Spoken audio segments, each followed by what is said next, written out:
This podcast is sponsored by CompareTheVet247.com, your AI-powered vet finder. And I'm fine with that because it's me. Yeah. But I'm doing it without asking you them. know, if all this went pear, Yeah. you'd just go and do something else. Yeah, I'm awesome, yeah. But equally, Noah couldn't have the new bike he wants for his birthday. You've got to a certain standard. Yeah, and it is really difficult because and it's no offence to them, they don't care about this business like I do. Well, it's your passion. Exactly. And that's it. So for me, it's not about the money. I'm doing it because I love the business. Do you realise how lucky you are to have a passion that you're following that makes money?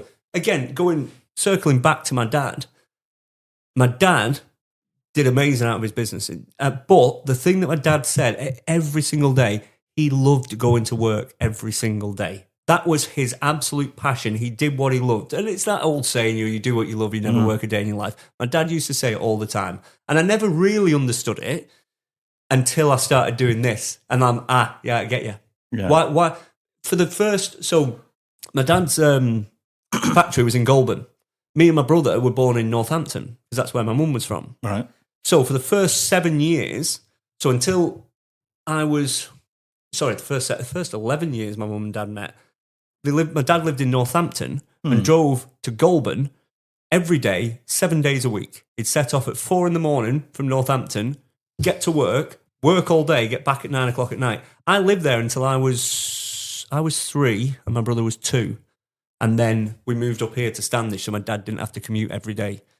But he did it because he loved it. What made him drive 3 hours a day there and 3 hours a day back every single day Was not the salary. Yeah, it wasn't. Yeah. No. It was because he loved what he was doing. And he wanted to be with us. That was it. That were his two loves, so that's why he did it. And I'm very fortunate to do that now. But I've got to understand that I'm making all them decisions. I hope one day maybe Noah or Sophia or Nova wants to do what I'm doing. But equally, if they don't, that's fine. I just need to make sure they're in the position to be able to do what they want to do. And that's where the difficult crossroads is now as we expand further and further, is that I'm playing with everybody else's lives. Did you feel pressure from that? Massively now. And do you know what? Dragon's Den did it. Dragon's Den was made it real. Yeah, because up until that point, what am I, like in my head, I put $6,500 in at the start. So that's all I'm playing with. If I fuck it all up tomorrow, doesn't matter. $6,500, boo-hoo, never mind. It's only when I went on Dragon's Den and we had to do all the due diligence with BBC and all that sort of stuff, and they put a physical price on it and wrote it down, I'm like, that's real. Yeah. When someone else is writing it down. Yeah, now that's and from that point, it was then a different game show then. Although what I'm always trying to put in place is to make sure that I can still carry on playing the game like I want to play it and not be held back. Because it is like having an anchor to one side. So that's called responsibility, Derry. Yeah, yes, and I don't like it, Mark. No, that's because we're all children at heart. Exactly, yeah. Because when it's just me, and I genuinely think business works best when it's like that. Because if every decision's made based on risk, you're ultimately not going to do the stuff that you should be doing because you're worried. And I get I've always do you think then that not taking the risk holds you back? Yeah, and that's why I don't let it. Again, if I love being busy because it doesn't give me the chance to think about it. If I was not busy and I sat here and thought procrastinate, mate, I'd just sit here for days and just let it, and just overthink every single thing. Because you do, and luckily a lot of that's gone away in all fairness, but for a long time, in the past 3 years, you've had this big kind of cancel culture. So, one day something's hot, next day, somebody says something, does something, has us. Have you had that? No, because people are generally not arseholes. Yeah, in general. Well, I think, and this whole business is based on basically me and Chelsea, is our kind of worldviews, political views, outlook on life, everything is pretty much, it's in the middle. And I genuinely believe that 90% of people are the same as us deep down. So what we think, how we feel, we want to make sure the kids are happy. We want to make sure that everybody's having a good time. I think 90% of people are sat there, and you try and see on social media and stuff these days where it's not 50% are left and 50% are right, and that's it. End of. Yeah, and they can't get on. Yeah, you're that camp or that camp. Simple. And it's not, we know life's not that. No. If we're genuinely being honest. But what happened was, because of that cancel culture type stuff, everybody shut up or went into one of the two camps as such. But equally, you could, the amount of time, honestly, mate, some of the stuff that I've text guests by mistake, because I'm a bugger for it, because I'm, while we've been sat here, look at my notifications on my phone. That's just why we're sat here, in the past hour and a half. You live on that phone? Yeah, so everything I do is talk to text. Everything. Because talk to text? Yeah. Oh, speech? Yeah. Right. So I just, I'll just press thing, hi mate, how's it going? What you up to? And it'll do it for me. Text it. When I'm doing emails. So when you got a text off me today, a normal text, you were like, what the fuck's that? Yeah, when I do emails, any reply I send out, I'm talking it. I'm not sitting there typing it. My thumbs would be dead. We're dealing with thousands of messages a day, thousands of emails. It'd just take forever. It just wouldn't work. If you sat there on a keyboard typing it out, even at whatever, 200 words a minute. Anyway, the amount of times this frigging phone gets it wrong, like the word booking sounds like another word beginning with F. And the amount of times somebody's texted me saying, oh, I've got a booking for this evening. Can you let me know if I've got this on? And I'll write back, hi, not a problem at all. Can you let me know your booking reference number and I'll have a look? And I'll press send without even reading it. It'll come up. If you let me know your fucking reference number, and I've sent that to a guest, and I'm going, oh shit! And I'm really, most people have always found it funny, and I've apologised. But again, equally, you can say or do something stupid, and some people are taking the right light. Stupid, yeah. You could put something on social media, and suddenly somebody takes it the wrong way or whatever, and you could be gone tomorrow. And it's really, it's really, really scary. Luckily, that's good. Most people have a good opinion, but equally, I could just go off on a rant tomorrow about something going on in the world and finish your business. Yeah, equally. It's that risk side of things, and that's that's the extreme stage. Equally, I could decide that I think glamping's going in this direction, and it's not actually. It's going in this direction, and I've lost my touch a bit. It's all these things, because ultimately it's still my decision, and I'm fine with that. Like, for me, if it wasn't for Chelsea and the kids and everything else, I wouldn't. I've said it a million times. I don't care if I live in a cardboard box under a motorway bridge or in Buckingham Palace. I don't give a shit. Either one is fine, as long as I try. That's it. That's all that matters. But equally now, I'm fine with living in a cardboard box under a motorway bridge. They ain't. And I can't let them do it either. So here's the question then, is how long have you been with Chelsea? 4.5 years now. So would the business look any different if you ended up with Chelsea and had a baby and all that? Do you think? Yeah. In what way? Oh, it'd be bigger. Bigger? Yeah. So it's literally scale? Yeah. Because, again, I've got X amount of time in a day, and at the start... It'd be bigger because you can work more? Yeah. And because... Not because she's telling you to grow steadily and... No, because I'd just do everything. I'd just go for it. So is there ever going to be 100%. A point in all this where you're going to... I mean, you must have managers and stuff. Yeah. I don't do anything I don't run this business day to day now. I've got... Everybody else does it, really. How many staff? What, across all the sites? Yeah. Going on for 50. All right. How many in? Yeah. 23. 24. So you've got a manager, but are they really managing? Or are they just doing front-end customer service stuff? No. Again, we're in this era of change now, so everybody's stepping up. So Reedy and Danielle specifically, for all intents and purposes, Reedy's the ops director now. He was the manager here of this site. He's been taken out of that role now, and we've got Cheryl who's stepped in and taken over being a manager of this site, because how do we do more and more and more when...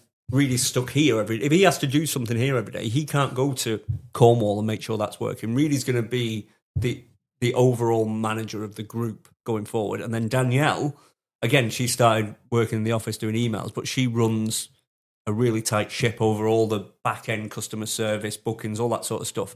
So again, she's come out of that more now, and she's got people working for her so she can oversee all that side of things. So everything else... the data, I haven't had anything to do with the day-to-day running of the site for a good 3 years now. All right. So that's why You can go on holidays and stuff. Well, yeah, because again, the question, in all fairness, I always get that question from glamping site owners, how do you go on holiday? Because you have to be there. Most glamping sites are individual owner-operators. If you're not there, you have to shut. So not just about going on holiday, you've also got to shut your business and lose that revenue to be able to go. And it gets, so most people don't. But you surround yourself with the likes of Reedy and people like that who you know. Yeah. They're not just employees off the street. No. Are they all pretty much connected in some ways? Everybody knows. It's. So this is your network again. Yeah. So it's the first time we've kind of had like outsiders. Like if you walk into the pub and like we don't let strangers around. Who are you? Yeah, new ones, which is the office staff now. They are just taken on for that role. Danielle was actually one of those as well. But everybody else who works here is. Somebody you know. Yeah. And does that give you the confidence then that you know them and it's trust and it's historical and... Yeah. So the trust point of view thing, that's easy. Because I know that everybody's on my side.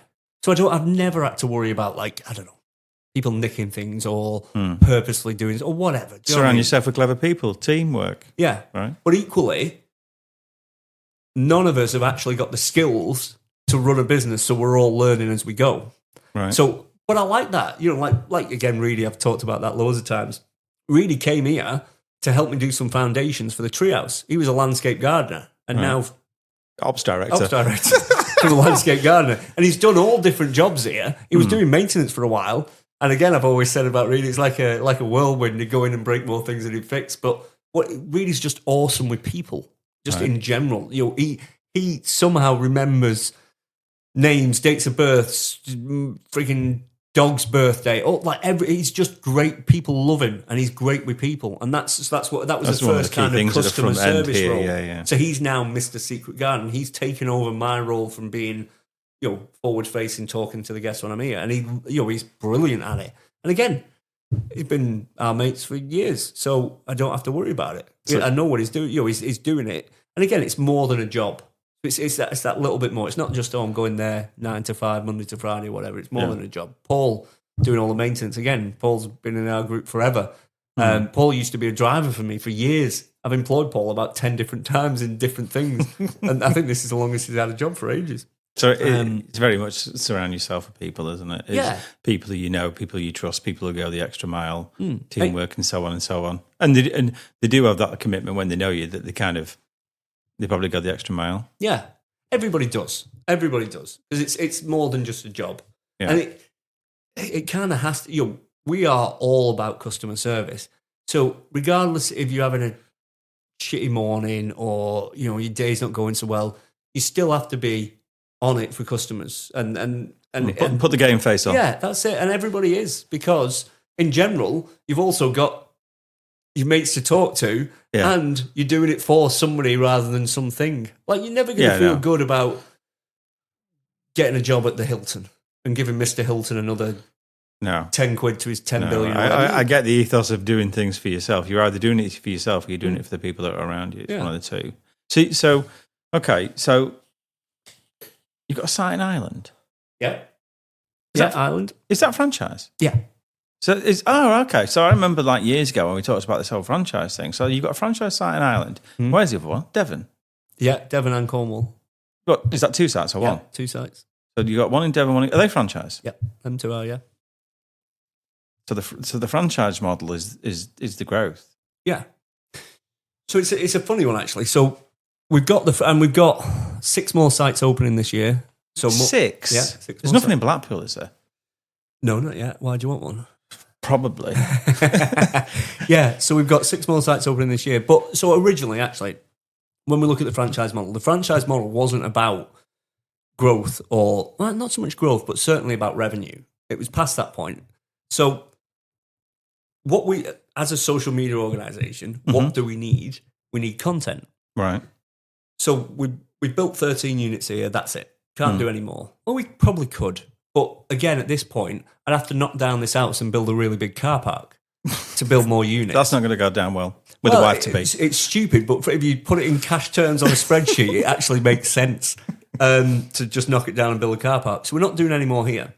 So to keep that fuel going for the social media business, we need more content. So we need to build more units. All right. I have or had zero interest in leaving here. I'm almost like a hermit, or was. Like, up until 2 years ago, I probably left here like 6 times in the previous 6 years, like 5 years. Right. I love being here because I love doing this. So if I'm not building any more here, how can I get more content? So option A is use other people's content and promote them, but have no control over it whatsoever. Or option B is let people do stuff like I'm doing. I get the content, they get, because we're getting thousands of booking inquiries a day. And all that's happening is I go, no, so they go to booking.com or Airbnb. So why not let them have the bookings and I get the content? Right. So the point of the franchise model was I don't have to leave here.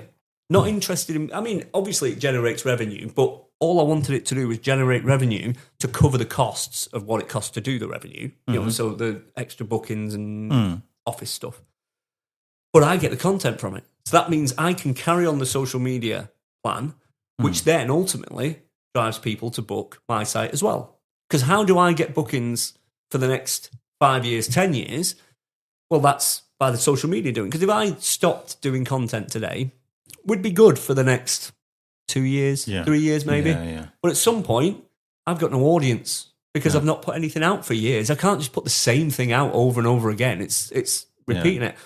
A lot of it is continuity, isn't it? It's continually feeding the machine. Exactly, yeah. So we've got to put out content at the pace we're putting content out. So the franchise model came out of more content rather than revenue. That's all I wanted from it. Do you know how nuts that sounds? Yeah. I didn't want it. Doesn't even sound believable. It doesn't to me, and I don't know whether that's because I'm simple or what. Yeah, well, it is. It's longevity. Because how do I keep it going? People coming? Well, I need content. So that was the original point of it. Because I don't want to leave here. I've gone back into like a pendulum on this. I built this so I could spend more time at home with the kids.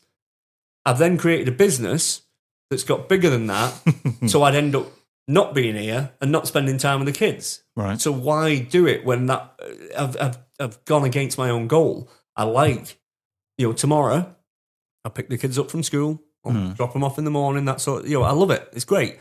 If I open a site in Cornwall and I've got to be there half the time, then I'm not here anymore again. No. So I've just designed something that I never wanted to do. So how do I get the content? That's how. But from building that model, and it's working dead well, it then has opened a model up for us to own other sites without having to be there. So I'm technically a franchisee of my own business. So this acts, even though I live next door and it's there 2 meters that way, I don't have anything to do with the day-to-day running of this site. So this site could equally be in Cornwall, or I could equally be in Quebec. And this would still run exactly the same as it does. Now, granted, it's easy because if I need something, I walk out the kitchen door and go and ask them. Yeah. And if it's Cornwall, I pick up a phone. It's no different. So that's then led us to be able to do more own sites as we go forward under basically the franchise model. I think we spoke when you talked about the franchise model. I did sort of sit there and think, well, I never saw it feeding a social media machine. I actually just thought, you know what, it just makes business sense because you would do. So essentially, how does, and I don't know how much you can talk about this because how does the franchise? So I've got a bit of land in Blackpool. Yeah. It's like Derry. I want to do secret garden. How does it work? Yeah. So technically, it's more of a licensing agreement. Right. So you're building whatever you want and put the secret garden on it. Now there is. Do you not have certain standards? Well, I was going to say, me and you, and I'm sure we were drunk. This is in the days when you used to drink, and you was like, you were very, very adamant about the standards that the franchise had to have. Because me and you ended up in some sort of. Do you remember this in the tent? We were drunk, ish, and I think it was about 2:00 in the morning as well. And I was like, "That's your brand." And I don't know why I was arguing with you about this, but I was kind of saying, "How would you trust someone with your brand?" With your name over the door, because I'm a control freak, right? And I know, and it's quite clear you are as well. They've got to achieve your standards, from everything from paying to customer experience to the pod to everything. So, have they got to achieve a standard? Right, so you're exactly right, but this comes back to my original philosophy on this. It's not about the tent, right? So, and as I said, there's glamping sites, physical sites that are way better than mine, right? Yeah. So the site isn't the problem. The problem with glamping is everything else except for the site. Because when you look at anybody's reviews on any, whether they've got one booking or 1,000 bookings, it doesn't matter. You'll very rarely see any review saying that the site owner was atrocious. He didn't like people. He was rude. He was whatever. Site owners, people who get into the industry, are getting into it because they want to be hospitable. So the people who own the glamping sites... People. Yes, exactly. The units, again, there's always minimum standards. Mm-hmm. So do they buy the units from you? No. They make them themselves? So, again... Can they not buy the units from you? I want to buy the units from you. Well, you can do. I'd just buy them from somebody else and give you it. But yeah, so I've built up a network of different people who I use for building units, and we have several different ones. True Domes, Pod Factory, UK Podco, BCT, loads of different stuff. Because all of mine are different. I've got pods and lodges and tree houses and geodomes. Because you used to build them yourself, so do you buy them now? Yeah, all here is all built by us because of the location. If we could, I would much prefer to buy a unit from a factory and have it craned in here, but we can't do it. We're in the middle of the woods on peat moss. We can't put any heavy equipment on there. So even if we could go and buy them now, but we can't put them in, so it's pointless. We have to build them on site. But other locations like Devon and Cornwall and Ireland, you can crane one in and it's done in a day. It doesn't take 3 months in the pouring down rain and mud to frigging build one. You just buy it and put it in. So in the glamping industry, if you go to the glamping show, there is some amazing units. All the units... But you can put them in there. Yeah, they're all phenomenal. They're ace. Is it better if you built it yourself? Is it a better quality unit? No.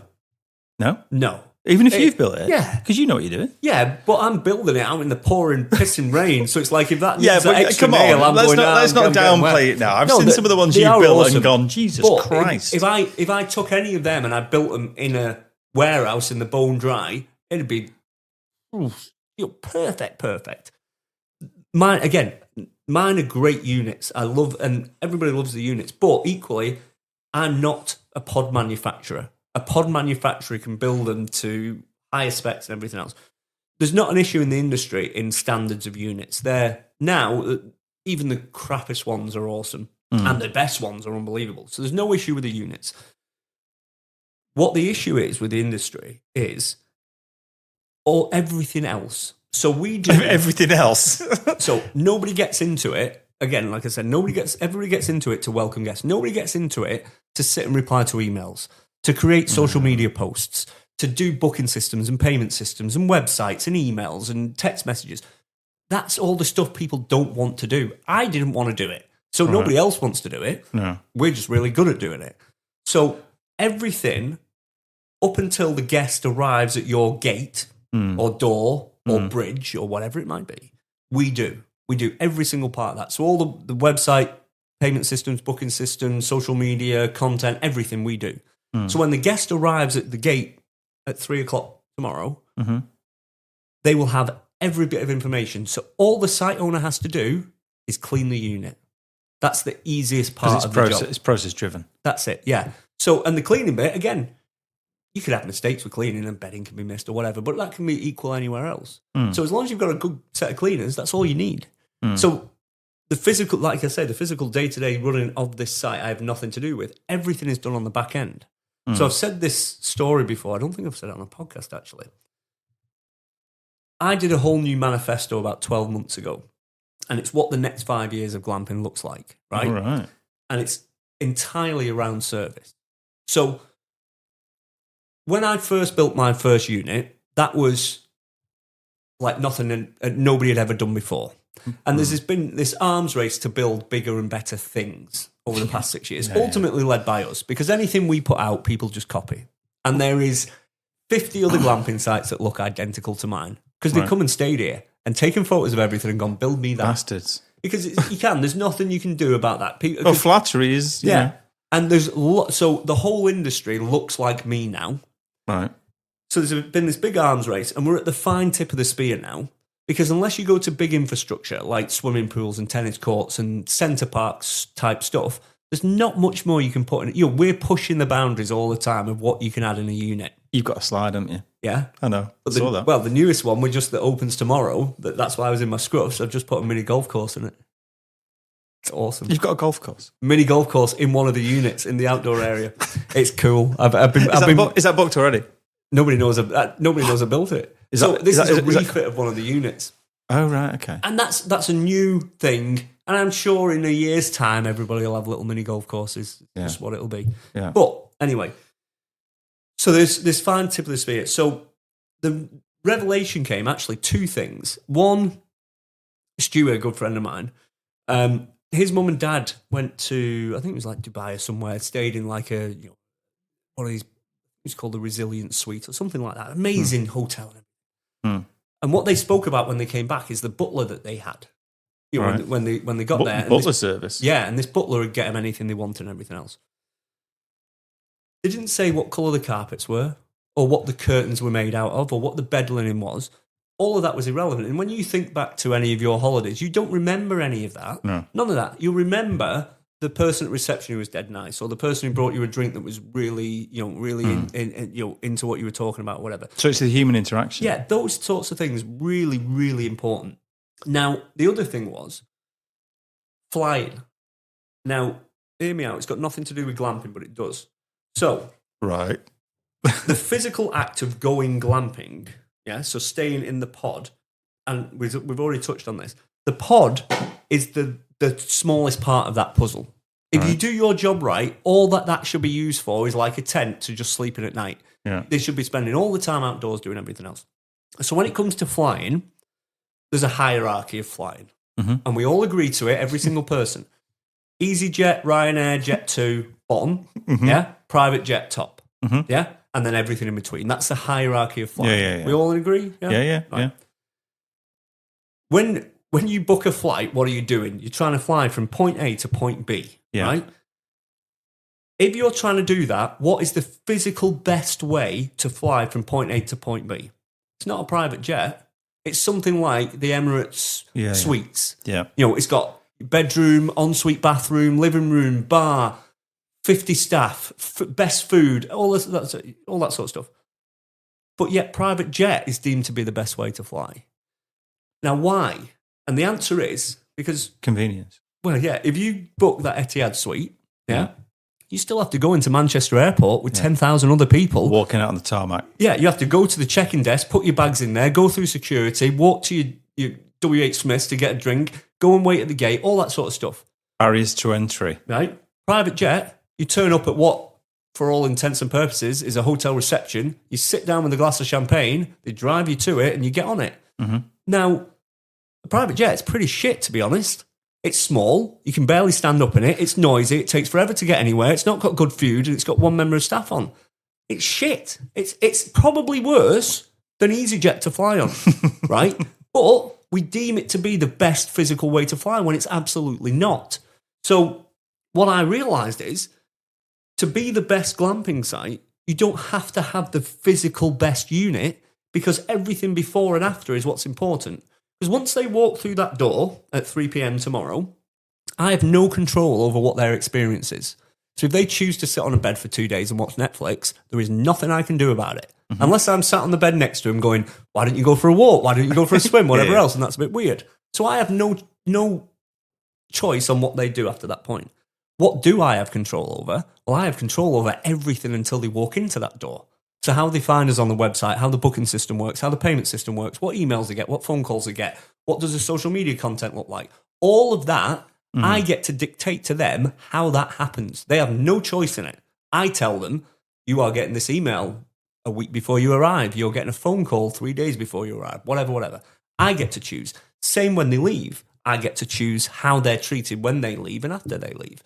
That's what's important in this scenario. And all of that is just customer service. It's the customer experience. That's it. So that's what we've moved to. We've changed now. And because of that, our return bookings have gone up 72% this year. Because instead of, and again, the original plan, before the franchises and everything else, every 5 years, knock down the unit and build a new one. Right? That was Keep it fresh. Yeah, that was my model for creating new content. Right. And we did it with the first one. So the first one I built is gone now. It's a shame. I love that unit. But it needed doing because the unit was only designed for me and my kids. It was tiny. So we've knocked it down, built a new one. So then this year we were supposed to knock down the lodge. And that was the plan. We was going to spend 50 grand, knocking the lodge down, building something new. But when we looked at it, it was like, what am I going to build there that's so much different to what's already here? And if I spend 50 grand on that unit, that 50 grand only benefits the customers staying in that unit.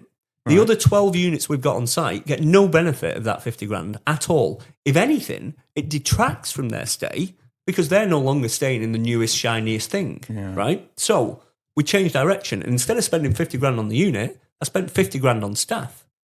That 50 grand on staff... It's the value added. Yeah. So that 50 grand of staff gives benefit to all 13 units. And yes, we do mini refurbs on the units like we're doing one on the retreat that opens tomorrow. So it shuts for 5 days. We'll spend 5 grand, do a few bits. Because after 5 years of 100% occupancy, stuff gets worn. So we have these mini refits and the rest of the budget goes on staff. And that serves everybody on the site, which means all 13 units have the benefit of that money, not just the one. So it is the customer experience. Yeah, 100%. That's why. That analogy about the plane, you shared that with anyone else?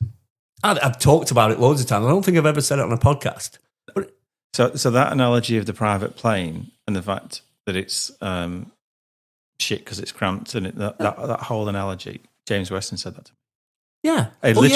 Jay's been on private jet. He said exactly the same thing, that it's a thought process, but then when you've done it, it's like sitting on a tin can with one person when really doing business class or whatever is you just... look at some of the stuff that, like I say, Etihad and stuff are doing now. They're phenomenal. They're just unbelievable.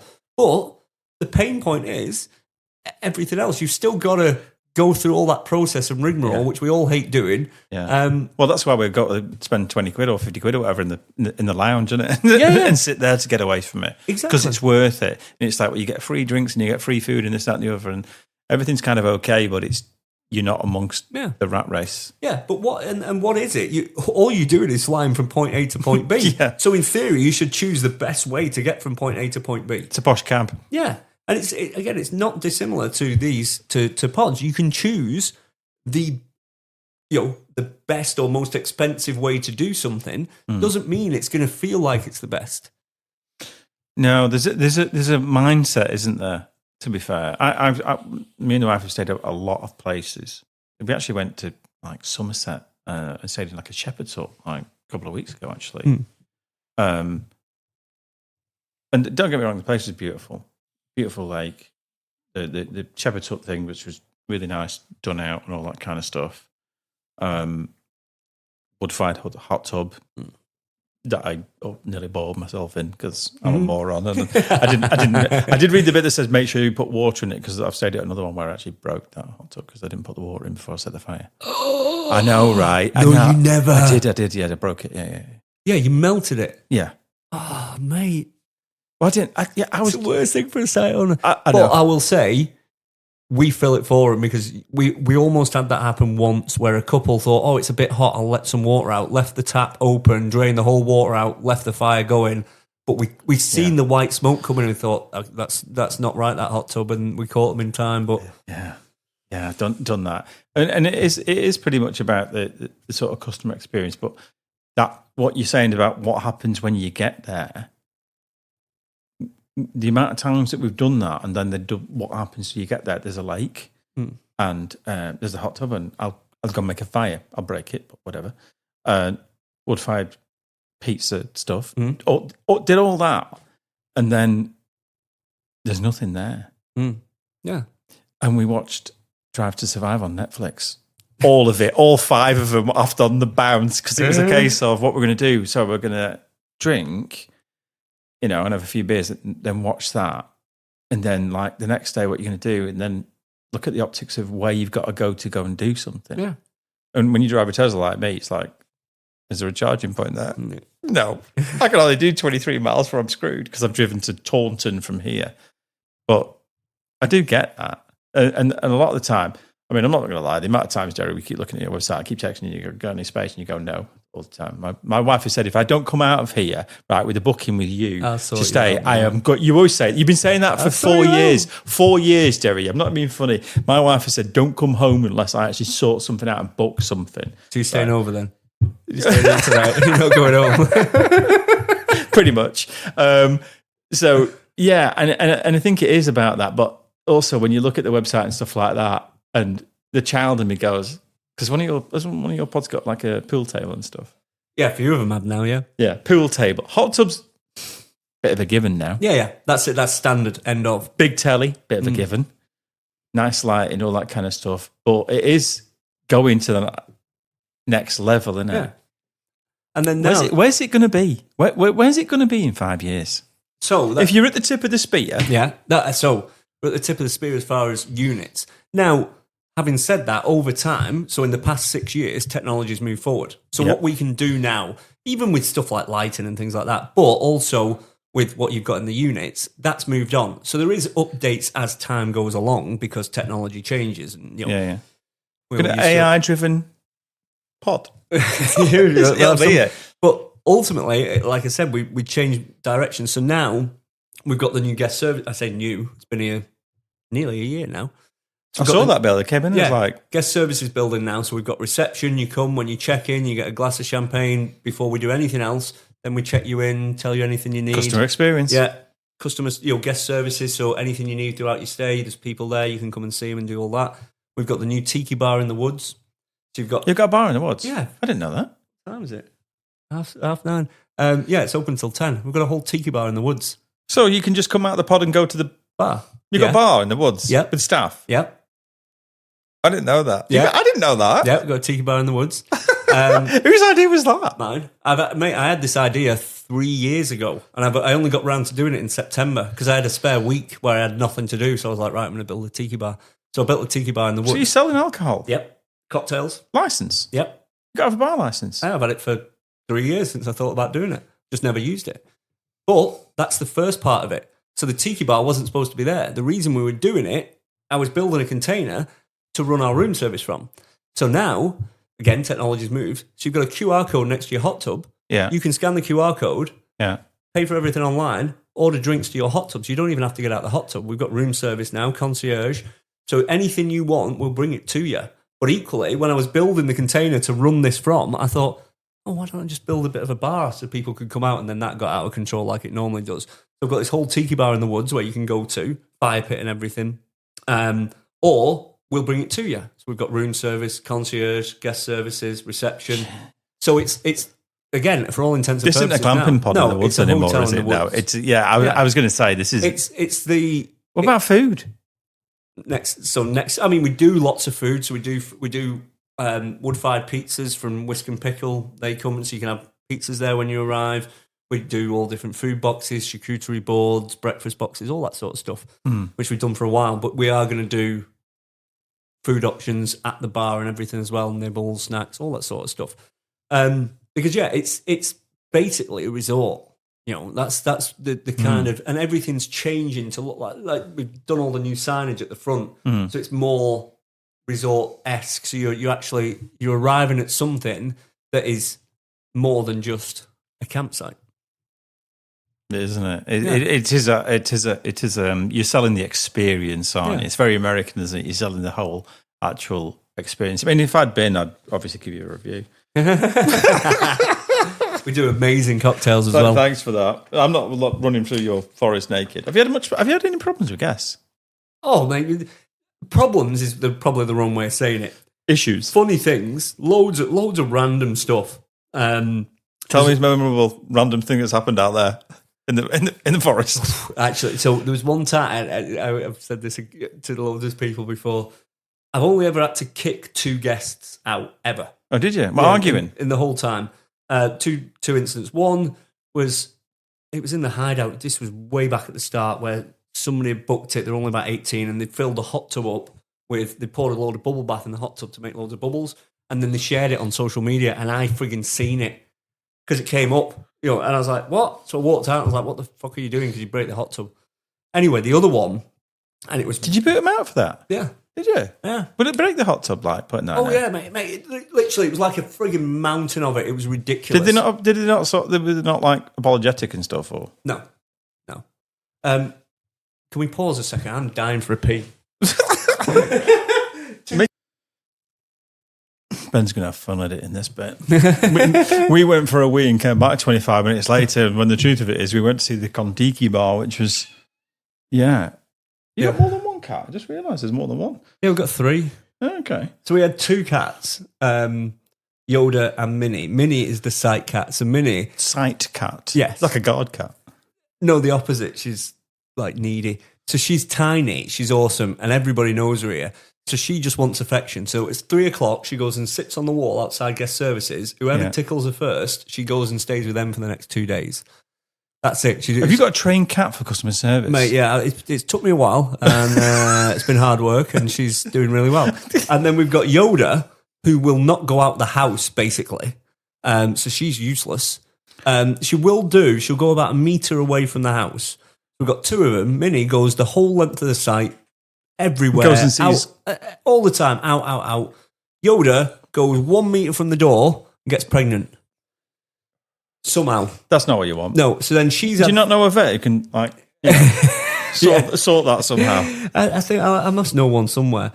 So she had 3 kittens, and we've kept one of them, which is Biscuit, so that's her daughter. But Biscuit is worse than Yoda. She actually refuses to go outside. She can go outside, and she watches the other 2 go outside, but she won't go outside. So we've just got another house cat. They're awesome, to be fair. I whinge about them, but they're lovely. I was going to say, you're probably like a big softie about them altogether. Oh, I am. Yeah, later on, she'll be sat on my knee and I'll tickle her, and it's dead cute then. So you do have some downtime then sometimes? Yeah, every so often. But, everything is always there. It's, you can't switch off. It is one thing that... No, I'm in your house at 10 to 10 at night. Cowboy time, boom. 10 to 10, I'm showing your age now. Yeah, I do find it hard to... I say hard. It's the honest answer is I don't want to. What do you do if you had to switch off to it? What would you do? Be bored, I guess. I don't know. The only thing, I mean... You've got a hobby. Well, not climbing trees, isn't it? Snowboarding and skiing. That is it. Love it. Would do that every day. It's awesome. So I've spent most of February away either skiing or snowboarding. I absolutely love it. Why have we not got like a themed, Alpine type ski resort one? Listen, I'm just giving you ideas here. Remember that. Record this. Yeah, I'm still trying to find a good way to make fake snow. But I'd love the to Chinese do it. will be doing it. The Chinese will be doing it. In all fact, actually, do you know what? I joke about this.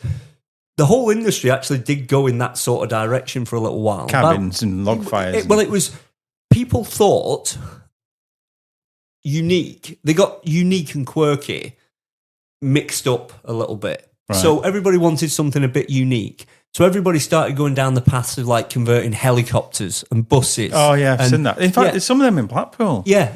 Sea King helicopter. Yeah, and it's like, who can be the most? So there was a whole push in the market that way to who can be the most quirky. Yeah. But quirky doesn't come with convenience. So, and there's this weird point where actually it went too far. And people are still doing it. So like you just said there about an Alpine one. I've seen one recently which is like a Barbie themed one. Yeah, everything's pink. And do you know what? It goes viral quick, but it's got a very, very short lifespan. Yeah. It's a fashion that's going to die. It's very funny. I don't even know who them people are near us. I think they've got a school bus, which is a little bit weird, and then a Sea King helicopter. And I looked at that and thought, that's a Sea King helicopter. I want to stay in that. Yeah. And then the wife, because there's always a practical part of the conversation, went, I'm not staying in that. Yeah. That's the thing as well. I am not staying in that. And I'm like, it's cool. Yeah. She is right. I hope she doesn't listen to this, because you walk up to her and go, that's amazing. And you get in it and go, Same principle as if you stay in the £500,000 treehouse that's boring. What are you going to do? Yes, it's cool for the first 30 seconds. And what is exactly what we did a couple of weekends ago where we stayed at that place. The view is absolutely amazing. Then we watched Netflix. Yeah.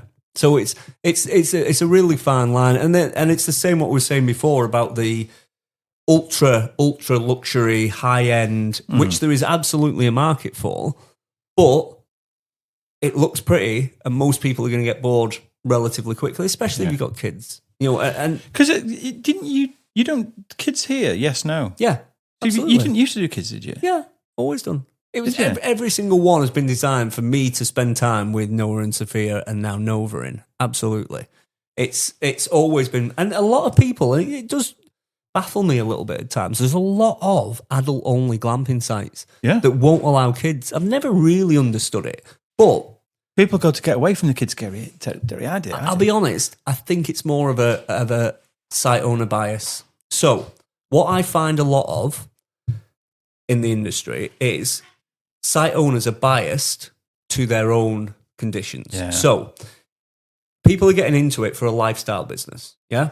So if they are a 50-year-old couple who likes dogs, they want other 50-year-old couples who also like dogs to come and stay at the site. Just narrowing the customer base. Exactly, which is, again, it's fine, but it's a business. You still have to treat it like a business. So if you are a 50-year-old couple who likes dogs and you build something that you like and you assume that other 50-year-old couples with dogs like, and they don't, it turns out 18-year-old groups of girls like it instead, but you don't like them there, it's not their fault, it's your fault. Do you know what I mean? Yeah, so I've always been on, I don't care who comes and stays, I just want to design things that people want to come and stay to. And a lot of people talk about, and you'll hear it all in the industry all the time, is their who is their ideal customer avatar? And they'll get so specific. It's like, Debbie, who's 31, who lives in Wigan, who has 2 kids and a disposable income of X amount and drives a BMW and does this at the weekend. Like properly. And there is niche parts of a market which you can do really well in, which is fine. But why try and be that specific? Now, I understand it can get difficult, but that's just when it comes to layout, because tomorrow we have Fridays and Sundays is always an all-out day. You can't check in on a Saturday. All the staff have a day off on a Saturday. So on Friday, we'll have 13 sets of people checking in, and we will have everything. We will have a couple, we'll have a family, we'll have a group of women, we'll have a multi-generational family, we'll have some retirees, and they will all get on. Now, yes, you could think that they're not conducive with each other. So if you've got a family in one and a hen do in another, they're not going to mix. But that's just comes down to unit design, location, spread, all that sort of stuff, because they can equally mix and you can have all these different things. As we grow and go forward, I will do specific stuff. So I can see us having a specific location for dog owners, or a specific location for groups, or a specific location for families. And we can tailor those destinations more towards those people, but only because we've got a large enough audience to do it with. So we can. Which you've got to build the audience in the first place to achieve that. Do you take dogs now? We don't at the minute. No. This is a vet podcast. And you don't take dogs, and you've got an house full of cats. Yeah. Well, I've got cats. I'll take cats. You're not bring your cat on holiday. Actually, we take horses on 2 of the sites. So actually, we say that we're building our first dog-friendly unit at Devon. It's only been because we're already full. So it's just.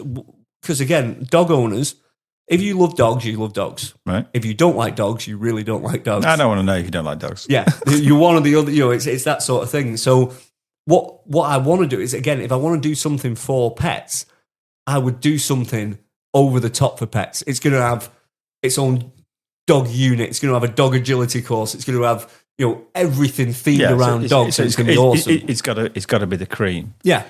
And then we can start moving people to these specific ones. So if you want to come away as a family, this is great for you. If you want to come away as a couple, this is great for you. And we can have all these different things everything is data driven. So it's based on who's booking and what do they want. Because again, it's pointless me doing a unit and say, dog owners come here, and it's an open field where the dog runs off. That's a pointless exercise. What does a dog owner need? Well, I need more data on what they specifically want. So where does this data? Do you actually ask questions and customer feedback forms and all that kind of stuff? The answer is it's from volume. So we have the biggest data set in any business, and now with the Lee is a wizard with data. So everything now is data driven on everything we do. So it's finding who's coming from a specific video that's got a specific content to create a specific outcome. So what is that person doing and why are they doing it? And we can find, now throughout the whole customer journey, we can find that out because everything's being watched, everything's being tracked, everything's being followed. What was it that made that person do it? And then we can work out how to make more of those people do that thing. Mm-hmm. So it's really, really interesting. And we, like I say, we are getting thousands of inquiries a day. So we can see patterns way easier than anybody else. Yeah. So there's lots of different individual changes that are going on. Like for a long time, everybody focused on couples. Yeah. It was the mad thing, wasn't it? Hot tub, big TV, couples, dirty weekends. Yeah. Weekend. There you go. Sorry, I did it again, didn't I? Yeah. No, but it is normal. It was normal then. No, it's perfect though, because that's what it is. Because now it used to be very easy for a couple to go away. Dead easy. Because most couples didn't really have kids. It was fine. Now, so again, using me and Chelsea as an example. If me and Chelsea want to go away on a Tuesday, it's really fucking hard. Really hard. Because it's not just getting a babysitter, like we're going to the cinema. You've got to get somebody to come, pick the kids up from school, bring them home, make them dinner, feed the cats, sort the washing out, get them to bed, get them up for school, you're just putting all these barriers in. And so it's really difficult for me and Chelsea to go away on a Tuesday. Really easy to go away on a weekend, say, because then you're getting that sort of thing. But weekends, summer holidays, those sorts of things will fill up regardless. So you don't need to focus on that. Your focus, and I always say it, is who's coming staying on Tuesday the 2nd of December. Who is that person? Because that's the date you need to fill, not because the rest of it's August feeding on a itself Friday. in its own machine, right? Yeah. So it's those, and everybody thought it was couples, but it's not, because it's really difficult for them, because most couples now, both are working, so they're both full-time jobs, which is, again, getting two people off on the same day is really hard. Most people having kids younger, so younger families and stuff, again, really, really difficult. So who is that guest? Well, it's one member of the couple. So you can focus on the men or the women. Either one, it doesn't matter. In our case, we focus on the women. So, same example, if Chelsea wants to go away on a Tuesday, that's very easy, because I'm here. I can pick the kids up from school, I can make them dinner, I can put them to bed. She can go away with 3 or 4 of the other school mums who have also got the same situation, because they'll come away on a Tuesday and they'll bitch about their husbands playing golf on a Saturday or to go into the football on a Sunday and or whatever. And they're all going to sit there drinking champagne in a hot tub beer. That's who's coming. It's not couples. It's not a mixture of sexes. It's one or the other. And again, equally, if me and Jane really want to go away on a Tuesday for somebody's birthday, again, we can do that. But you both can't go. So it's pointless focusing on that sector. It's an interesting way of looking at it. It's not something that, not obviously you study eons of data. I've never seen you as a data guy. No, now don't get me wrong. I have no interest in finding it out. I have no interest in sitting there looking at all these different things. Result. But I like coming to me and going, this, and this, done. I'm like, brilliant. Because I get a feeling, this is, to be fair, a whole new era now. And what we're doing on the back end is massive. And that's driven by Lee and his whole team doing that, here.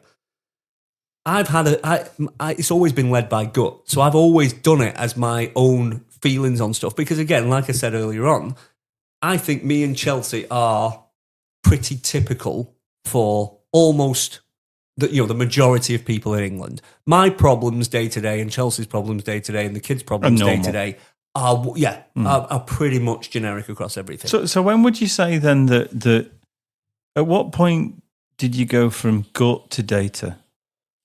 Would you say? How long ago? Is this very recent? Oh, yeah. Past 12 months. Yeah. And what made you... What made you switch? Well, so there isn't a switch. All I'm doing is it's just confirmation. So everything is still, how do I feel about something? Do I think it's the right thing? Now I can just go and check and go, oh, yeah, I was right. So you're checking your gut? Yeah. I'm just checking it. So you don't make decisions then, you don't take influence in decisions from the data in itself. It's still your gut, you're just fact-checking yourself. Yeah. Yeah. It sounds like common sense. Yeah, it is. And the great thing on the data, and what I can't do on a large scale now, because again, it was very easy when it was just me and it was a lot smaller. That's no problem. Because the scenario of me talking to every guest, that's very, very easy. Well, it's not easy. It still took a lot because we're talking a lot. But I could do it. Now I can't physically do it. So I can't interact with every single guest, every single question, every single email. So I have to take some reliance on other people to be able to get that information to me in a clear way. And I don't have, like I said, I have no interest in sitting there going through, we can see every person live on the website, what they're doing, what they're clicking, why they're doing it, when they stop doing something, what made them stop doing something, all that sort of stuff.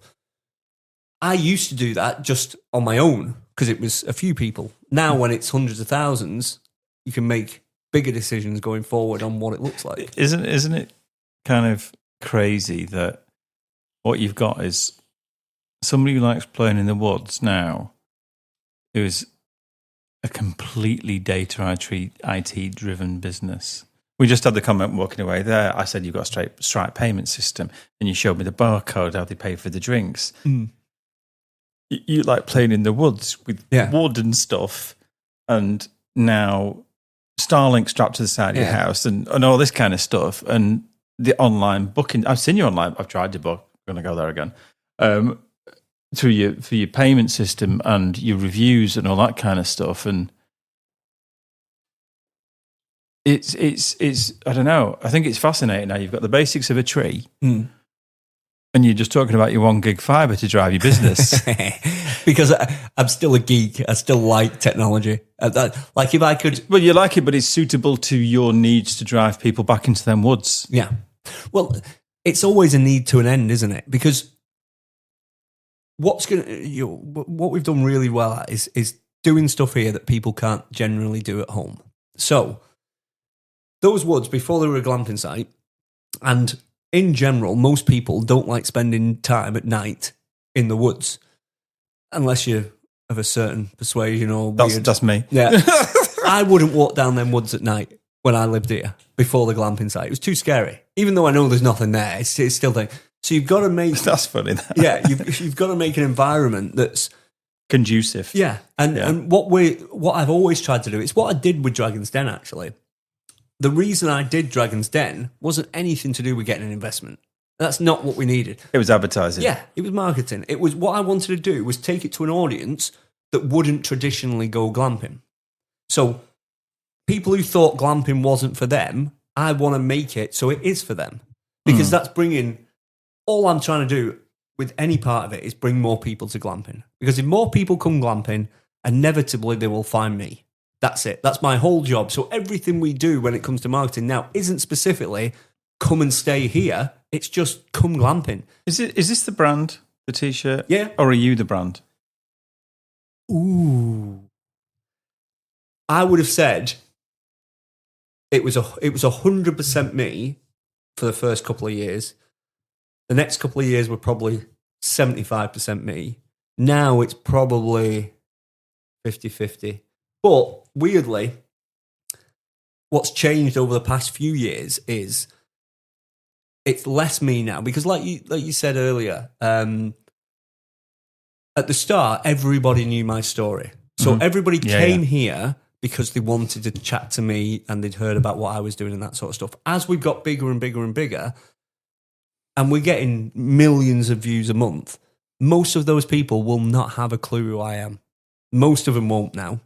Because we've got such a large audience. Yeah, we do have our diehard fans who've been with us from day one who will know more about. It's funny actually. We're doing Lee's been showing me it today. A Secret Garden quiz. We're going to do a thing where it's almost like Who Wants to Be a Millionaire. So it's like 10 or 15 questions, starting off with easy is one of our pods called X, Y, or Z?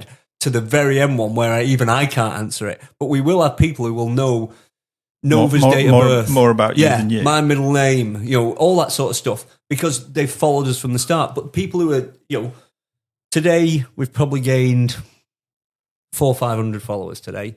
Out of them 400 or 500, probably most of them will not know who I am. Because that's weird to me. Yeah, because all they've seen is a video or something like that and gone, oh, I really like that, I want to do that. So a lot of people coming won't know. But then weirdly, on the other hand, a lot of people will know every single thing. So I have both. I can walk down the woods and nobody knows who I am. You need where were we when we went down to Taunton and there was literally nothing around there whatsoever. We ended up, I know this sounds a bit geeky, but we ended up in the Navy Museum, Navy Plane Museum, which was, if you like this sort of stuff, there's millions of like Harrier jump jets from the Falklands and, it's huge. And what was really weird in there, which I thought was really clever, because I couldn't help but sort of walk around and think, this is interesting because I'm a geek and I like planes and shit. But when you they said, when you go through the warehouse, you'll walk onto the deck of the aircraft carrier. What? And then walked into a huge warehouse, which was the deck of an aircraft carrier with a Harrier jump jet and all this shit going on with it. And I thought, this is cool, right? I get it, but how interested is somebody small going to be to it? And then you can walk around the aircraft carrier because they've built an aircraft carrier. It's fucking crazy. It's huge. I mean, massive. And we go upstairs and you walk into what is the bridge. Yeah. And it is the bridge set up from bits they've scavenged from scrap aircraft carriers. And then what happened is it's dark and there's you're sort of looking into this like world and there's like a radar going and all that kind of shit. And we walked in there, boom, and a hologram, and boom, and this woman turned around and goes, "Welcome to the bridge." No way. I nearly shit myself. And I was like, and it wasn't a shit, it was awesome. I mean, this was not a glass panel. I don't know. It was all lit perfectly. And she starts telling you about it and kind of walking around the bridge, and it's a hologram. No way. I just thought it blew my mind. It literally blew my mind more than seeing a Harrier jump jet from the Falklands War. And every time you went into a different part of the aircraft carrier, you'd have a different member of the Navy crew. And what was freaky is as we're sort of like, the wife was like, I'm bored, listen to this woman, this, that, and the other. We started to walk and her eyes started to follow us and she started to turn her head. And I was like, she's looking at us. And she was like, no, it was really odd. We need that in the woods with Derry that says, "Well, this is welcome to the secret glamping." This is where, like, reading now, that used to be my job, was because I was building everything down there, so people would walk past. So he was concierge at the front door. Yeah, no, it's me front first, of house, and now he is because I'm usually walking about. Is he better at it than you? Than doing the front end? Well, he's got more time to, I suppose, because that was in between everything else I had to do. Where his job, up until recently, has been specifically that, so he can spend hours talking to him. And I never used to get any work done, to be fair, because I'd spend most of my time chatting to people, telling them the story, all that sort of stuff. But yeah, it's weird now because it is different. If I stand at reception and we have 13 sets of guests come in, half of them will have no idea and think I'm a maintenance guy, and the other half. Do you like that anonymity sometimes? Yeah, no, it's cool. But the other half will be. I don't want to say starstruck, but yeah, people will ask for the photo with me. They will chat. That's nuts. All the time, yeah. And and you will have that as well because they've come specific, and they don't expect to see me here because they see me on Dragon's Den. They assume I'm sat in Parliament. Yeah, in my ivory tower, just I don't know, counting cash or whatever. But yeah, they don't expect to see me doing stuff on the site and being grafting, around. like dressed like this, like because exactly. with dirt on your fingernails. So you ended up in the whole Dragon's Den thing. Where did the inspiration to go on Dragon's Den come from? Was that your idea? Inspiration for it? No, they reached out to me. Really? No way. You're not that much of a big cheese. No, mate. Yeah, I did not know who I am. No, so it was a funny one. Instagram, of all things. Got a message one day off Instagram from a girl, and she said, "I'm one of the producers from Dragon's Den. Really like what you're doing. Would you be interested in coming on Dragon's Den?" Shit, I didn't know that. Genuinely, I thought it was a con. Oh no, you didn't tell her to fuck off, did you? Not in those words, but I thought I was like, okay, tell me a bit more. And I genuinely thought at some point she was going to ask for my mother's maiden name and the last 3 digits on my security code. Standard. Yeah, that's what I thought it was going to be. But no, they'd seen our content, reached out to me, asked if I'd want to do it. And I didn't even know that they did that. Yeah. So they do it. So obviously you can apply to go on Dragon's Den, but what you tend to find is there'll be a lot of the same thing over and over again. So it'll be a lot of people with inventions or whatever. And this was out there, something different. Yeah, and well, it does come, and I hate it, and I do hate it. But although I do play on it, which is every TV show is kind of turning into like an X Factor audition. Right. So now, like X Factor, Britain's Got Talent, that sort of stuff, you need to have one leg and a blind dog to get on, sort of thing. To be a bit different. Yeah, do you know what I mean? If your story is with like business, when Dragon's Den, if your story is, I came up with an idea and I've made money. It's not it's still a TV show. It's still got to engage an audience. So they're looking for those unique stories, those unique businesses that wouldn't necessarily, because I would have never applied for Dragon's Den. It wasn't something that I was going to go on to. And you still have to go through the whole process. Yes, they've reached out to me, but I still had to, just like everybody else does, you go through kind of 3 months of due diligence with BBC. Can you go on the show? All that sort of stuff. All right. But yeah, they reached out to me to see if I'd want to come on and do it. So did you rehearse the pitch? Yeah. Well, did you rehearse the hell out of the pitch? Because I watched you on that, and I just thought, do you know what? I'd invested in him, and I know him. But it's funny. Everybody tried to talk me out of Dragon's Den. Did they? Yeah. Who did that? Everybody. Anyone I know? James? I think Jay probably did. Anybody I asked said, no, don't do it. Because I would never say that, because I'd think about the free advertising, even if you didn't get the investment. Well, 3 years ago, when they first approached me, we were already the most viewed, most followed, most booked site. At that point, I had no intention of expanding past this site. So you didn't need the investment. I didn't need the investment. We was already doing really well. If I go on and make myself look like a tit, it could only have a negative impact. So everyone's like, why do you want to do it? What's the point of doing it? And the answer was, if I put myself out my comfort zone, usually it goes well. And for me, it's Dragon's Den. I've watched it for I know 20 that. years. That's what I it's look like, at. I can't, I hate saying no to things. That's why we're here saying, just talking. I hate saying no. But when it comes to rehearsing it, that was the hardest bit for me, was that pitch. Because I do not rehearse things. I do not write. That's been like my childhood fear, is standing up in front of somebody, people in general, and doing a speech. Like when I was best man for Stewie, that was like the scariest thing I could possibly do. Really? Like, standing up. Yeah, Public speaking's not you. No, I've got better at it now. And right. I you don't have mind much choice, to be fair. Yeah, I don't mind it now, but I never do it off a script. If I have to learn something, if I was like a newsreader, I'd be screwed. I couldn't do it. So the problem with Dragon's Den is that 3-minute speech, that pitch. So I had to, and again, there's loads just in that alone. So I have to write my pitch. I have to send it off to BBC to get authorised. They can then make changes, come back to me. I have to do it on a Zoom meeting to them. When you're there on the day, you get the first set of producers come down. You have to do the pitch to them first before the Dragons. At any point, if any of them don't like it, they can make you change it there and then before you go in on doing it. Then all the BBC producers come down. You have to do it again. Again, if any of them don't like the wording or what it sounds like or whatever, you've got to change it. It was petrifying. I must have rehearsed that 10,000 times. I used to get up at 5 o'clock every morning. Chelsea did a video of me once. I used to go out on the driveway there so I didn't wake anybody up. And I'd walk around the driveway rehearsing it. She videoed me out the window one day and I looked like an insane person. I was in a dressing gown with my head down, just mumbling to myself. And I just did it. I had to do it every day, over and over and over. We all went away for Chris. Yeah, it was Chris's birthday or Jay's birthday. Load of couples, we all went away. Still did it then. In the morning, I went out, walking up and down the road, just rehearsing this pitch over and over again.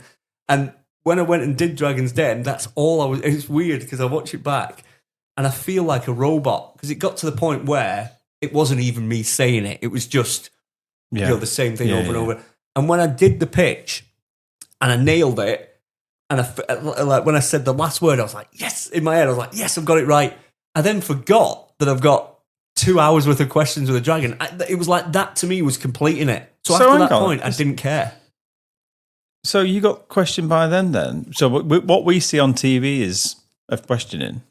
Oh, mate, it's so on TV, my episode is a total of about 11 minutes, I think. Yeah. And 3 of that is the pitch. and then 3 of it is the before bit and the after bit. Yeah. Right. So the actual them interviewing me is about 6 minutes, I think, on air. Right. But I was there for 2 hours. It's anywhere between an hour and a half and 3 hours. You're in there getting questioned by the Dragons. It's not the 5 minutes that you see on TV. So then they just edit and splice bits accordingly. Yes. So again, it's a whole thing. So it's the optics of it. Yeah. So I always say this because everybody says, how do people get the figures wrong? Yeah. They could question you for 2 hours and you could get every single one spot on. And in the last 30 seconds, if you get one wrong, that's the one they're going to show. Yeah. They're not going to show you 2 hours of you going X, Y, Z, A, B, C. They're going to do that. But also, in all fairness, again, this is from speaking with like Sarah and Peter and Deborah. It's what they do at first, and I realised after, it's like a scattergun approach. So it's not in the order that's on TV, but each of them will ask you different questions. Probably ask you 10 or 15 totally different questions. One will be about your figures, one will be about your site, one will be about your product, one will be about your IP. They'll ask you these 15 totally different questions, and they'll see which one you struggle on. If when they ask me about finance, I go bang, bang, bang, bang, they won't ask you another one because they know you know it. They go back to if they ask me about my IP and I go, yeah, I think that, then they'll ask you 10 questions about your IP until you're wrapped up in a circle and you get it wrong. So they try and figure out what it is your strengths are and what your weaknesses are, and then they'll ask you questions around that. So that's when, if your figures unravel, so if you watch the episode, it's almost genuine. I think they asked me 2, maybe 3 questions in a 3-hour period about my figures. Because they asked me, what's your turnover for 23, 24, 25? I went bang, bang, bang. Okay, but and then they asked me one more, what was your profit in 2022? And I'll say, 40,000 say. Perfect. There's no need to question me anymore. Because you've quite clearly got it down. I know what it is. So then they'll dive into other stuff. Who was it who invested? So they all offered me the money, but I went with Deborah in the end. Deborah Meaden? Yeah. Why did you go with Deborah Meaden? So before I went in, Deborah was the obvious choice for what I was doing because that's where she's made her money in Holiday Park. She's very honest. But actually, it was, and I say it on the show, literally the statement where she says, it's like you have to pull everybody kicking and screaming. It was like she was talking out of my head sort of thing. Everything I was thinking, she was saying. Because it's like the industry does need dragging, kicking and screaming into the future. Like everybody's done the same thing forever. Why? Just try something different, do something new. And that's what she said. And I was like, right, if you think like that, and I think like that. So you got the same mindset. Yeah, exactly. How much did you put in? 100 grand. She got it back? Yeah. Has she been here? Do you know what? She's never been down here. Sarah has. That's right, Loads of times. But yes, Deborah's never been down. And did you get a much... Did she bring much to the party apart from the money? Do you know what? It's hard because, again, it's a question. Did you get a phone number? You can ring her every day and go, what do you think about I've got this? a phone number in my phone there, yeah. Oh, yeah? Yeah, phone and text her. Yeah, that's easy. So when you think about what a dragon brings to the table, especially with something like mine, now it's different if you're selling 30, 40, 50%. Yeah, and you're manufacturing, it's a whole different ball game, isn't it? It is. They've got to say, when you're looking at 5%, makes no odds. If Was it 5% you put in? Yeah. See, normally they don't get out of bed for 10, do they? No. But none of them even quibbled trying to negotiate with me. They all offered me the money for what I'd asked for. Because think the evaluation was right. Yeah, what did you value the business at? At the time, 2 million. And they didn't argue it? No. And Peter... What did you base your valuation on? Thumb in the air. Because normally people get destroyed on the valuation. Yeah, so in all fairness, it was that was just research. So you can do anything up to £250,000. That's what you can ask for. Anything up to 250. I just did some research. What do most people get investment at? It was around 100 grand. Anything more than 100 grand, the ratio of people getting investment went down and down and down. What percentage? Again, 5% for 100 grand. it seemed to be a sweet spot because I didn't have an ask. I didn't need a figure. It wasn't like I needed new tooling, so I needed X amount and what was I willing to give away. Because that wasn't the sum I was doing. The sum I was doing there was what's more likely to get investment. Because for me, again, I didn't need the money. So it wasn't like, I needed £37,329 or something like that. It wasn't that sort of a thing. It was just what was going to ultimately make it look good to the Dragons. So there's that side of things. I lost my train of thought where I was going with that, actually, because I was talking about the valuation, but then I went off in a different way. Well, I was curious to know what she actually brought Peter, to sorry, it. I know where I was up to, yeah. So 5% for 100 grand. At the very end of the show, so they all offered me the money. Yeah. And obviously I turned them all down. So when I went out the den, Peter then tries to negotiate with Deborah, so he offers to buy 2.5% offer for the 100 grand she's just paid for it. So he doubled the valuation instantly. So he said if she give him 2.5%, he'd give her 100 grand back. Yeah. So she gets 2.5% for free, and he gets the other 2.5%. So he then doubled it. When I went. Did you do that? You didn't follow through? No, she wouldn't do it with him. No, she said no. I want to keep it. Yeah, but he offered her 100 grand for 2.5% then. Yeah, and he's a tough cookie, right? Because he's a tech guy more than anything. Peter's awesome. Do you know what? I genuinely, it was so mad because when you see it on Dragon's Den, Peter's the first person to speak, and that is the first thing. The first thing he said to me is, I just want to invest now. I don't want to ask you any questions. That is genuinely the first thing he said to me. And it was funny because he says that, and then for the next 2 hours, he sat there and didn't ask me anything else, really. He just said, it's awesome. I love it. I'm in. And after 2 hours, I forgot how keen Peter was at the start because he was like, there you go, straight away, I'm out. And everybody else was asking me questions. And looking back now, it made me think that they were more keen, but it wasn't. 2 hours ago, Peter said, I'm in. That's it, done. Yeah. And I kind of forgot about it. But I love Peter. He's awesome. They all are, though. Sarah's just been phenomenal. She's just an amazing human being. What did the business go up like? Did you see like a spike in business after Dragon's Den? Yeah. I mean, how big a spike are we talking here? So I was aired on the 16th of January. Yeah. Yeah. By the 1st of February, we'd done an extra 500,000 quid worth of bookings. Shit. Yeah. And do you think that would have been the same if you hadn't got investment? You'd have just gone on the show? Yeah, probably.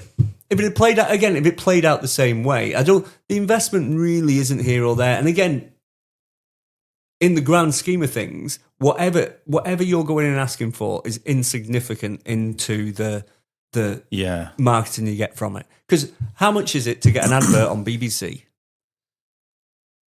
You can't. They don't do advertising. No, they don't. You cannot. That's IT. I thought that's such a question for a minute. No, you can't advertise. The answer is there is no amount you can pay to get advertising on BBC because they don't do it. So regardless what you take, if you took £10 for 50%, it's still worth it because you couldn't. If you value your business at 2 million quid and you're giving away £1 million for a tenner, you still couldn't pay £1 million to BBC to get 10 minutes of advertising on it. There's just no. There's no figure. Yeah, there's no tangible amount. Yeah, so this is why it does my head in when you see people turn down offers on Dragon's Den. Now, I kind of understand. What I was going to say is just wait a sec. I was thinking when people go on Dragon's Den, right, and you're talking about the 2 hours, all the prep, walking around the car park, all that kind of stuff. I look at some of these people on Dragon's Den, right, and I sit there with the wife, right, and I kind of go, I've got a relatively good idea about business. I'd like to think. And I go, what are you doing here? They're shocking. Oh, the idea's shocking. And I literally sit there and go, no one's investing in that. Or no one's investing in that person. You just kind of do it for sport. I think everybody does it. How the hell are they getting... Some of them shouldn't be there. No. Dare I say that? Is that brutal? No, it's not, in all fairness. And, Joe, the show has changed over the years. Yeah, it used to be a lot more brutal. Well, yeah. So, do you know what? It was specifically from COVID. Because my worry was, it used to be a gotcha show, didn't it? It was like, I got you, you're an idiot, that sort of thing. And that's what it was. Because that's Shark Tank's brutal. An Australian Shark Tank, or whatever it's called. Yeah, but since COVID, because all business in general got smashed so hard, they've kind of pivoted the show and they want it. So when you listen to what the Dragons are saying now, even when they're not investing, it's a good news story. Yeah, where before they'd say, "You're an idiot, I'm out." Now they'll try. Well, literally the other night was a case of, I'm not going to invest, but I'm going to give you my phone number. Yeah. And because I think you've got potential, this, that, and the other, and you can. And I kind of miss the Burrell days. Yeah. And I tell you what, I did notice the other day, and I don't know if I'd never seen this before. A woman had cue cards. Really? Yeah, I'd never seen that before. She had cue cards because I was like, that's cheating. Yeah, I mean, obviously, accessibility, those sorts of things. They do want to make it accessible to everybody for different reasons. So I assume that's probably why. But yeah, you didn't have that wasn't an option that was ever. Well, your knees knocking going up that elevator. Not an elevator. Am I going to blow your mind here? Did you walk out the elevator? Yeah. On the old one, they used to come up the stairs. Yeah. But it's not an elevator. It's just two guys moving a board. Fucking, you're literally destroying my dreams. Sorry. But I'll give you a little bit of... I should know that, actually. Yeah, so it's just two guys opening a slidey board. But just to give you a little bit of nice background stuff. So, if you watch throughout the series, they've been moving up the building. So, and it's very clever. The skyline in the background that's, looks through the windows and stuff. If you go back over the series, every few years, they move up another level. So the story is you go into a different level on the floor as they've got more successful. So the new series, they're filming on according to the set, they're in the level above where they were below. So when they used to come up on up the stairs, that was the first level, and the elevator takes you to the next one and everything else. And they've changed the skyline is still the same skyline, but you just further up the building as you go along now. So yeah, the elevator doesn't work, which is a shame. You think they'd be able to afford an elevator, wouldn't you? Yeah. To be fair. Yeah, my mind's popped with that. Yeah. As they've moved up the building. Okay. Yeah, it's very good. So yeah, they've tried to. It's do you have any involvement with Deborah now? No. I haven't seen her or spoke to her this year. I do a lot with Deborah, with Sarah.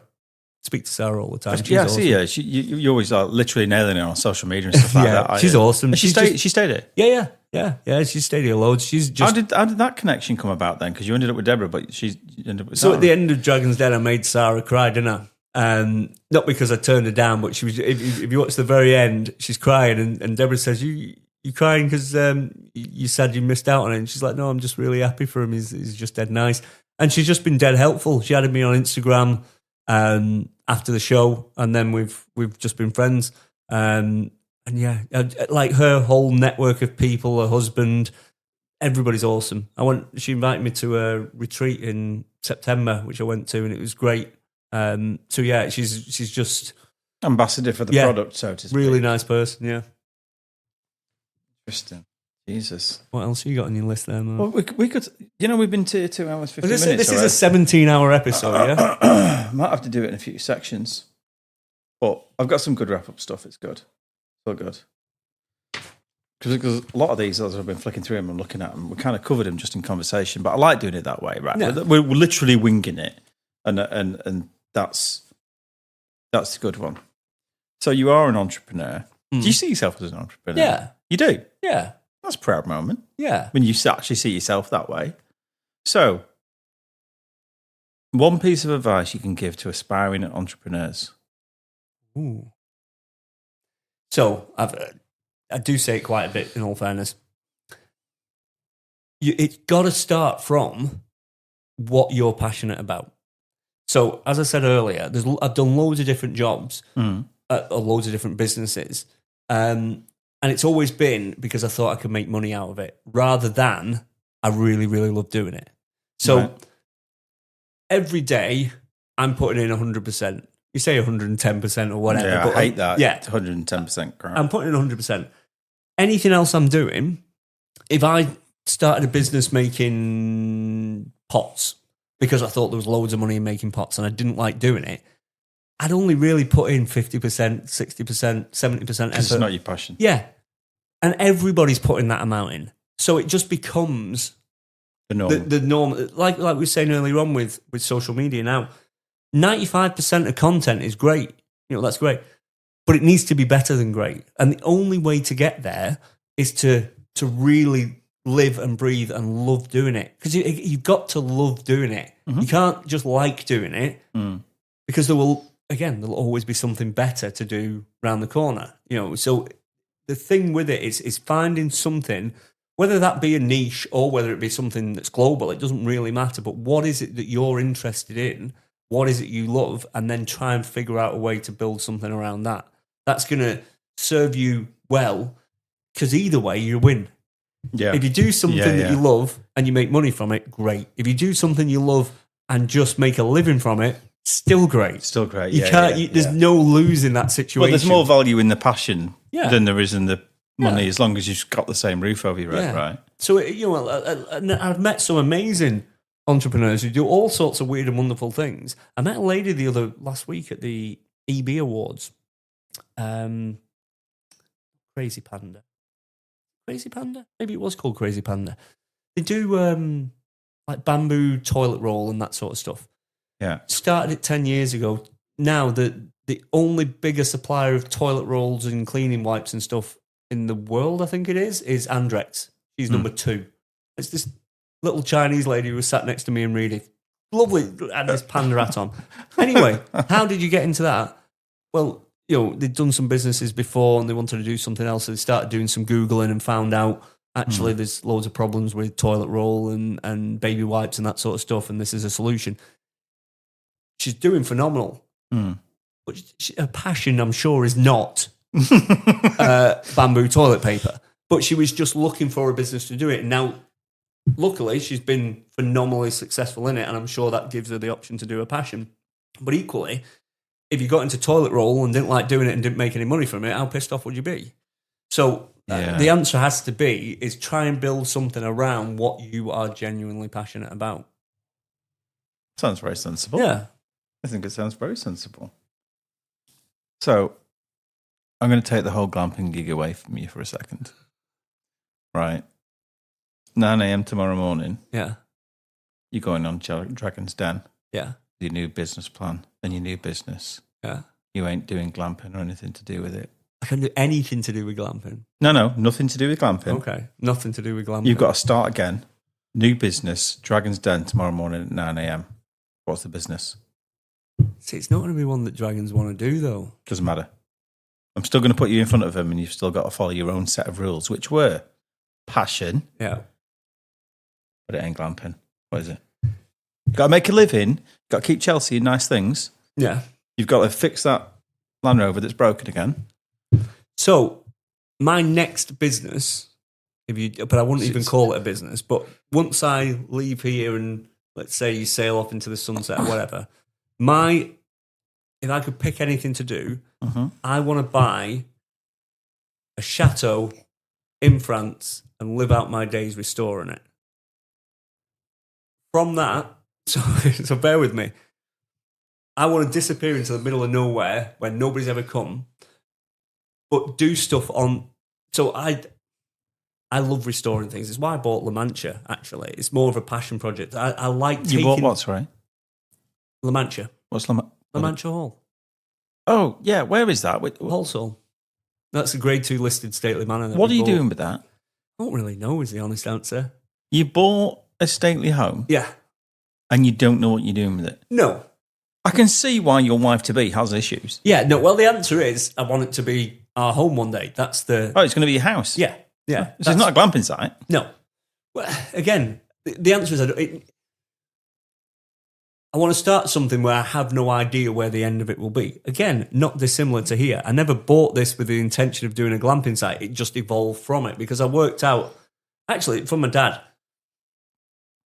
He always, and I thought this over the years, if you have some land, you can find something to do with it. And at one point, I was going to grow garlic here. I was going to have a slug farm here. I was going to do paintball, like anything, like just something, because I'll have space to do it. The next plan in France will be to do a chateau up. I don't know why, as in I don't know how I'm going to generate a revenue from it. I just really want to do it. And ultimately, what I want is a project that I cannot finish. So I want to die knowing that still needs to be done. Because I won't die. My immortality project. So if I genuinely, right, so here it is. So you essentially, if you've got a project that runs forever, you'll run forever. I genuinely believe if I've got something to get up for tomorrow, I will get up. Right. And if I don't, I won't. So that's it. So if I've got something to get up for every day, and it's I joke about it, but it is. You look at somebody you think retiring and sailing off into the sunset and sitting on a beach is going to be great. Well, it's not. What are you going to do? You're going to get, like the scenario of this gorgeous £500,000 treehouse, you'll get bored at some point. Yeah. And I genuinely think your body goes, because I do it on a daily basis. If I keep going, I can run on no sleep and carry on. I can do 24 hours, 40 hours, work, do anything. I can keep going because I have to. Mm-hmm. I have to do it, and I can't not. And there's no other option. The buck stops with me. I don't have somebody else I can go, what? You go do it. There's certain stuff I have to do. So as long as I've got something to do, I have to get up. I get it. And I will carry on. This resonates because I have that many people, because I am slightly older than you, not much. But there's people using the word retirement around me. Yeah. That's so far away from where I am. Retirement, no offense to people retiring, it's a death sentence. I genuinely, honestly, I believe it is. If I'm not firefighting, if I'm not following my passion, and it's all around animal welfare and vets and all that kind of stuff. If I'm not looking after them, looking after dogs, I can't go near the dogs because I can't stand the sight of sick animals. So I'm doing my bit through proxy, which is vets. No. And that's what I've done for the last 25 years. That is never going to end. No. And to be fair, retirement, bowls, sitting on a beach for longer than a week, no. And you know, the amount of people are talking about, how can I retire and I'm going to get a little job in Asda and I'm going to put her that's no. Might as well be dead. Yeah, right. If I'm not fixing problems all the time, because essentially you're finding solutions to problems, kind of same thing. It's weird. I don't get many people like you who are the same as me, who can't wait to retire. No. It's a mindset. Yeah, I am being a bit facetious about it, but it's genuinely, if you put all the facts in place, like you just said, problem solving. Down. If your mind's going all the time and having to do these things, it will keep doing them. Yeah. And yes, it will gradually decline. But if you stop doing it, you turn to mush. It's like if I sit here and don't walk, what's going to happen? It just does. That's what happens. I'm a believer in it. Yeah. And especially from the mind point of view. I mean, there's a curse to it, and I don't know what your normal sleep pattern's like, but you know, my sleep pattern is 2 a.m. because I can't turn my brain off. No, there's no cure for that. There's always something on the go with something, but I love it. It is my passion, and I'm kind of doing my bit. Even this podcast, people are like, how are you relating this to vets and animals and all that kind of stuff? Well, you know what? If it gives them a break and they have a bit of a giggle and a laugh from the stresses of it, then I've kind of done my job. It's an extension of the job of looking after vets and nurses and practice managers who look after animals, because I can't do that job. Yeah. There's no way. But retirement, no. So my pitch to the Dragons is, give me a load of cash to buy a chateau that I don't know what I'm going to do with. Perfect. Love that. There we go. Love that. You in? I'm in. Awesome. Well, there is a story, and I can't say too much about it because it involves a company not a million miles away from me, from an imaging point of view, where there might have been a castle in France. Oh, I'll take a castle. Yeah. What's the difference between a chateau and a castle? I think it's just a French castle. Well, it's a chateau then. All right. Well, all right. I didn't know you were posh now, Derry. Right. And, you know, it's like a big CT scanner. Yeah. So he wanted the CT scanner in the chateau. Right. Because the vets was in the chateau. Right. So there might have been a small involvement with a Russian person who owns a helicopter and a CT scanner and dropping it off in a chateau. That's not bullshit. And I can't tell you anything more than that. But all I'm going to say is you don't know the word ropey when it comes to a £250,000 CT scanner dangling off a Russian helicopter who doesn't speak in English going, where do you want it? This industry is not what people see it is. And it's a case of, Mark, can you make that happen? And I'm like, yeah. Yeah. I know a guy. Yeah. There's 3,000 contacts in that phone. But yeah, I know some of the Chateau. He also owns a Spitfire, which is quite interesting. Twin-seater Spitfire, so you can go up in it. That's a lot of money if you want to go in that Spitfire. Where am I with this? Do you miss the transport business? Yeah. Yeah. Yeah. Why? It's traffic and dealing with people and moving furniture. Traffic, yeah. So I love driving. I do. I miss driving.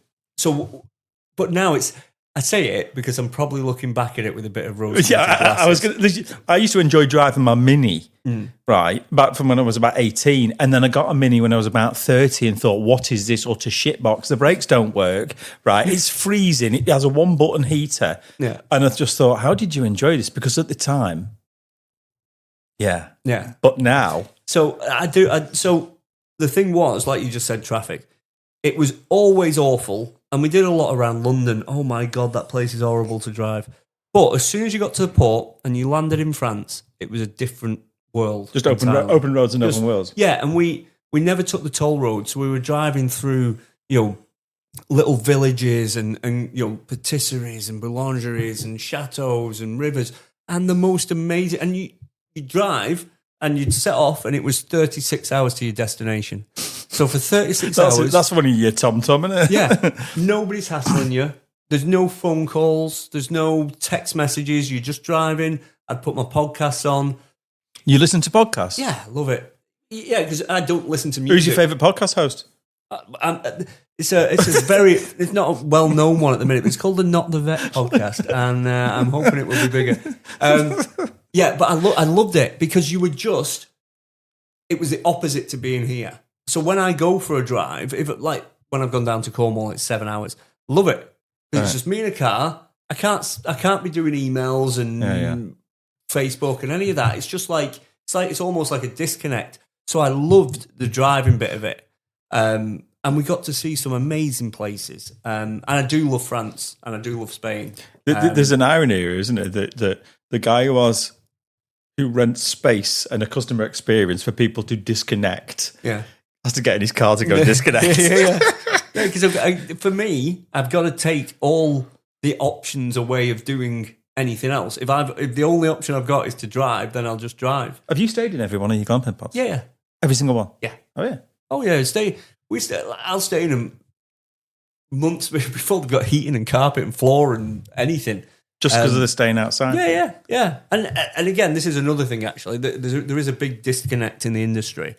You've got pond manufacturers who are building pods for site owners. Because the pod manufacturer's customer isn't the person who's staying in it, it's the person who owns the site, right?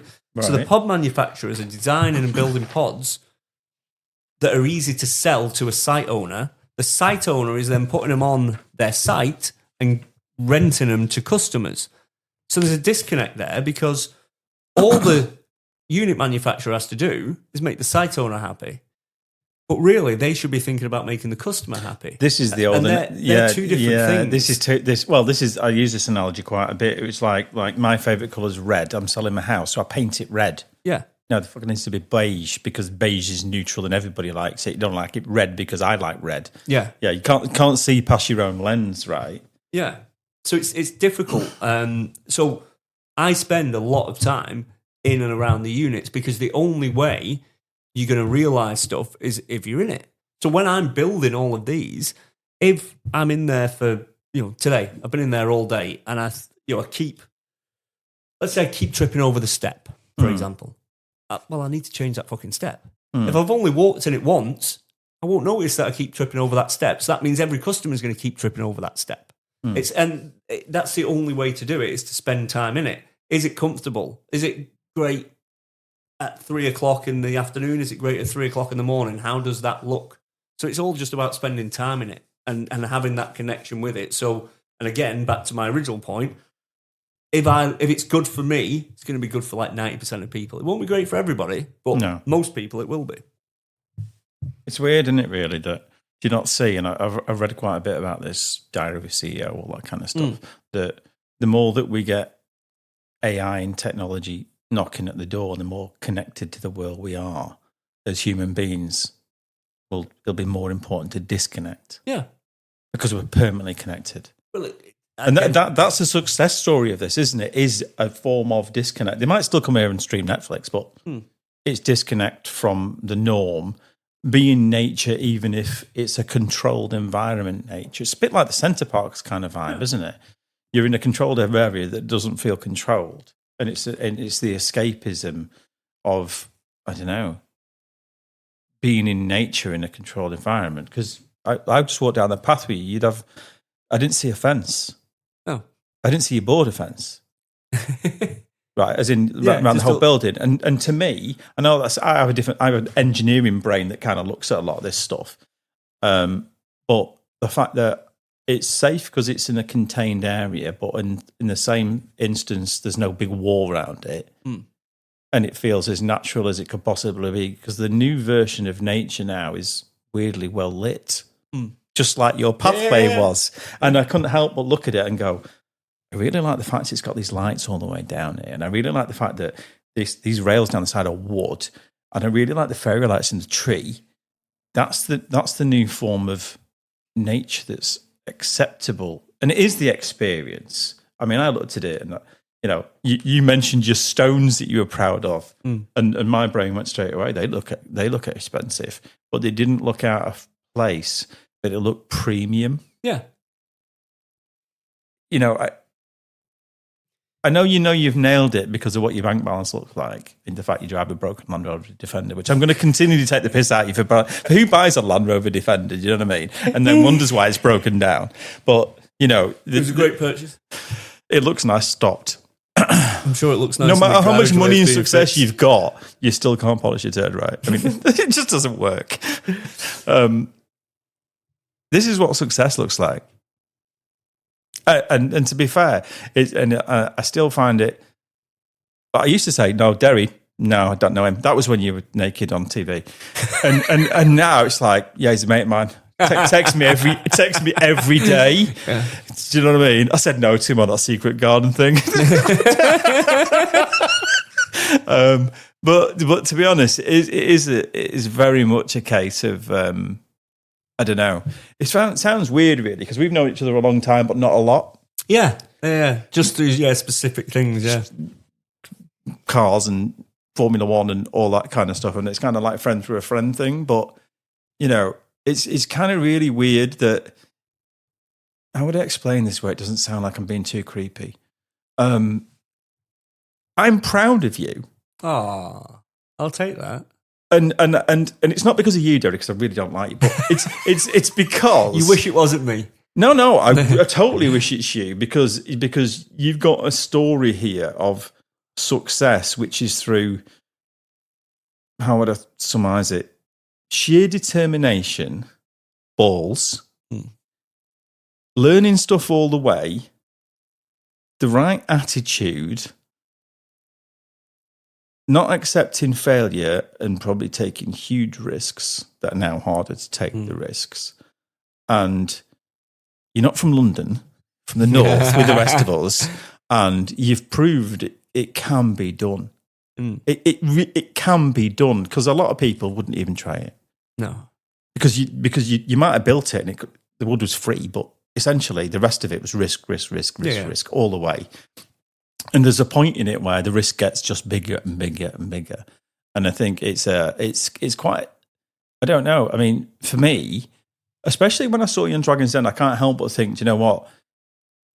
That makes me want to take risk. And I wouldn't, would you have bet on you having this level of success?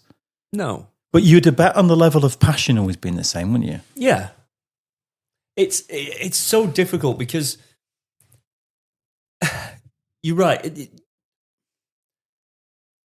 You can't engineer what's kind of happened. It's happened because of a series of events. Yeah, 10,000 different things, and at any point, any one of those little changes wouldn't have made what's happened here. And you have a bit of luck and things like that, and timing and all that sort of stuff. But I do see it is just my drive to want to do stuff. Just do things every day, just every day, and not stopping. It is weird at this point now where it's got to where it is. It's a monster. Yeah. It's an absolute monster. Yeah, it is. And the thing is, you're right though, because it's what really gets me, and it's not that often, but as we've got bigger, people assume, or certain people will assume, we're the same as Hilton or Marriott or whatever. Like you was faceless big brand that's always had money that was somebody cashed in. Seeing, like you just said, every single day that I wake up, I'm risking everything I've built plus everything Nova's got and Chelsea's got and Sophia's got and everything. But yet they expect, oh well, it's fine. You can do that. It's not an issue. There's a lot of people who don't see on the and not going to get too political. We avoid politics. I get in trouble when we start talking politics. But genuinely, for entrepreneurs who are starting businesses and trying to build something, I genuinely don't think there's enough incentive to do it. Oh, maybe not. You know, actually, incentive's probably not the right word to say. Support. Yes. The right environment, the right attitude towards it, because I think a lot of there seems to be this narrative a lot of the time that people who are successful shouldn't be, or they've done. They don't deserve it. Yeah, they must have done something to put somebody else down to get to that point, and it's not. You know, every day as a business owner, as an entrepreneur, and as a founder, every day is that risk. Every single day, and keeps you on your toes. The reward can be phenomenal. It can be out of this world, life changing, and everything. But for the stats on it are always there about how many businesses fail in the first year, first month, all that sort of stuff. But these people are actively taking the risk. There should be some kind of certainly support, but more so, I think, appreciation for what people are really trying to do. Because I genuinely think, and yes, there is a lot of businesses that are, and we won't go into naming who they are, that are just there to rape and pillage the world and are focused solely on the bottom line, and whatever's in the way is gone. But I genuinely think, again, most people, 90%, I would say, are of the same opinion that you just want to do stuff for the right reasons, and you want to kind of do something that either you love or you want other people to see, and that sort of stuff. And it's a weird thing, especially at the level we're at now, because we will get people who message us who want the world for nothing because they expect it, because, it's been on Dragon's Den, it must be, I must be driving around in my Lamborghini that pulls up at my private jet that takes me to my Abramovich yacht, just sort of thing. But it's not.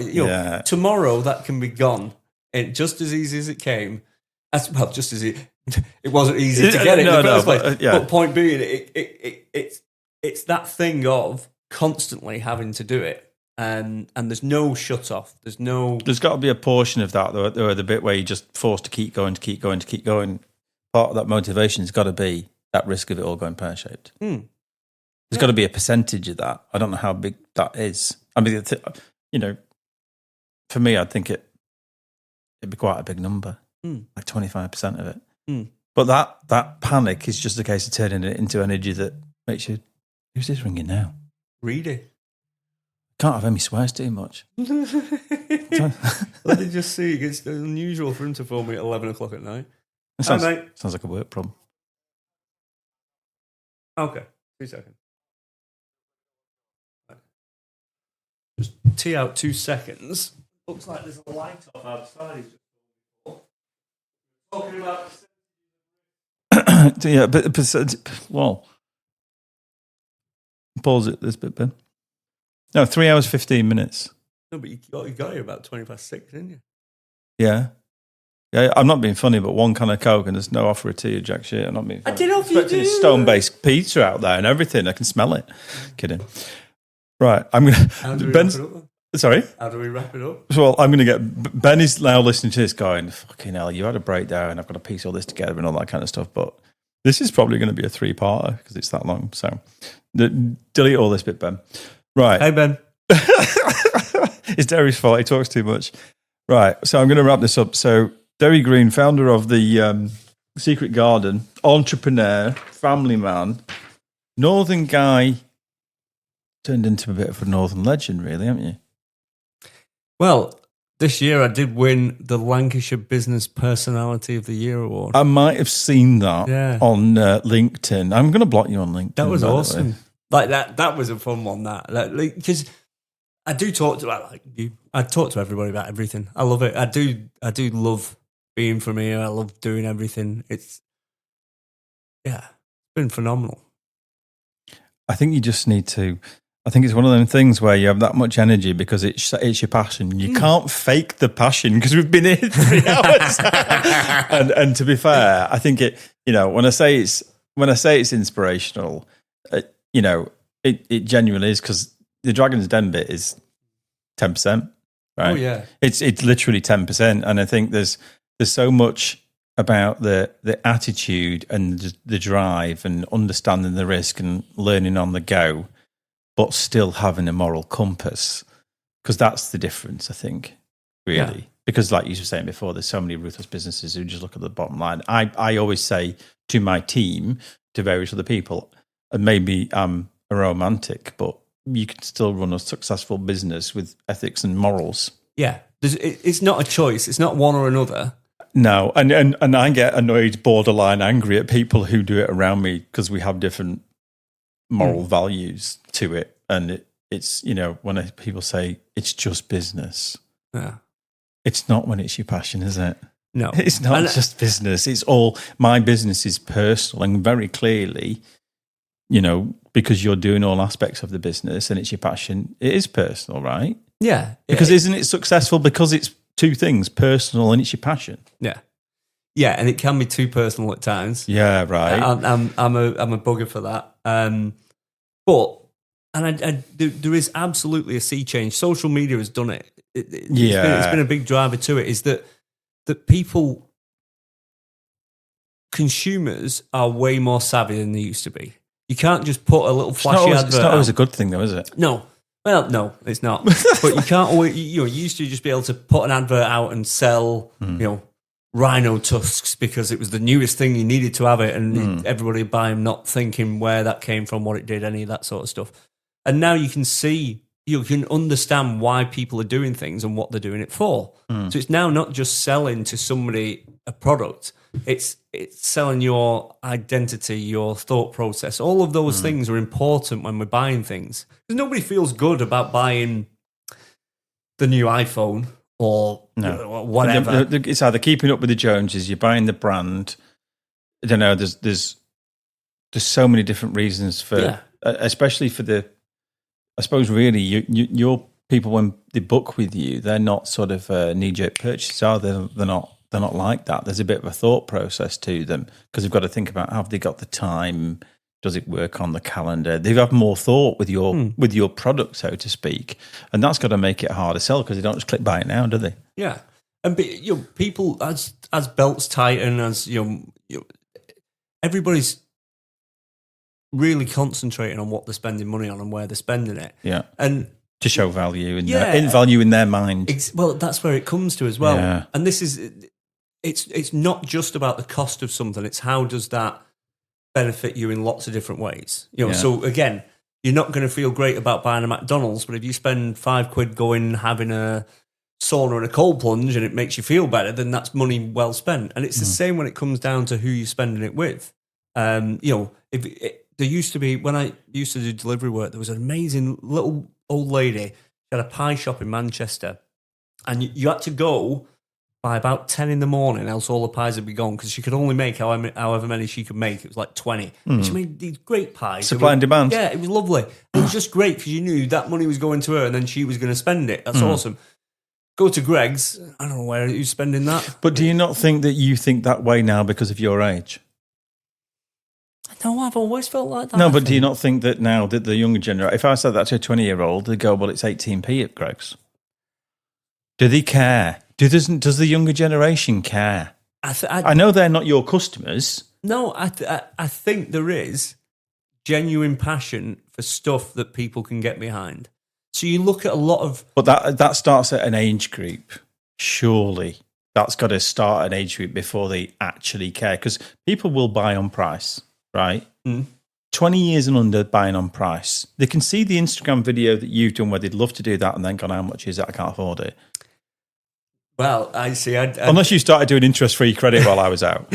No, but when I look at what my son or daughter buy or want or things like that now. How old are your son or daughter? So my son's 11, my daughter's 14. Oof, you've got terrible times coming. I know. I've got terrible times now.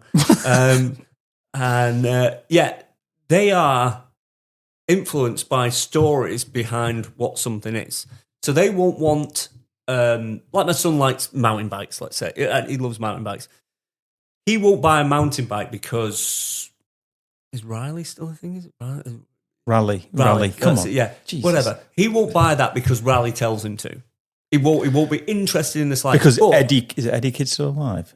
I think he's dead, isn't he? I have no Eddie idea. Kidd or one of somebody famous influencer's ridden the bike and they've seen it. There'll be somebody talking about that bike and why they love that bike, and he'll then like that bike. Yeah. So and that person's reason now, and this is where the hard part is, because Trek, actually, that's the bike he's got. He's got a Trek bike. He wants that bike because such a person has it and he says it's really good.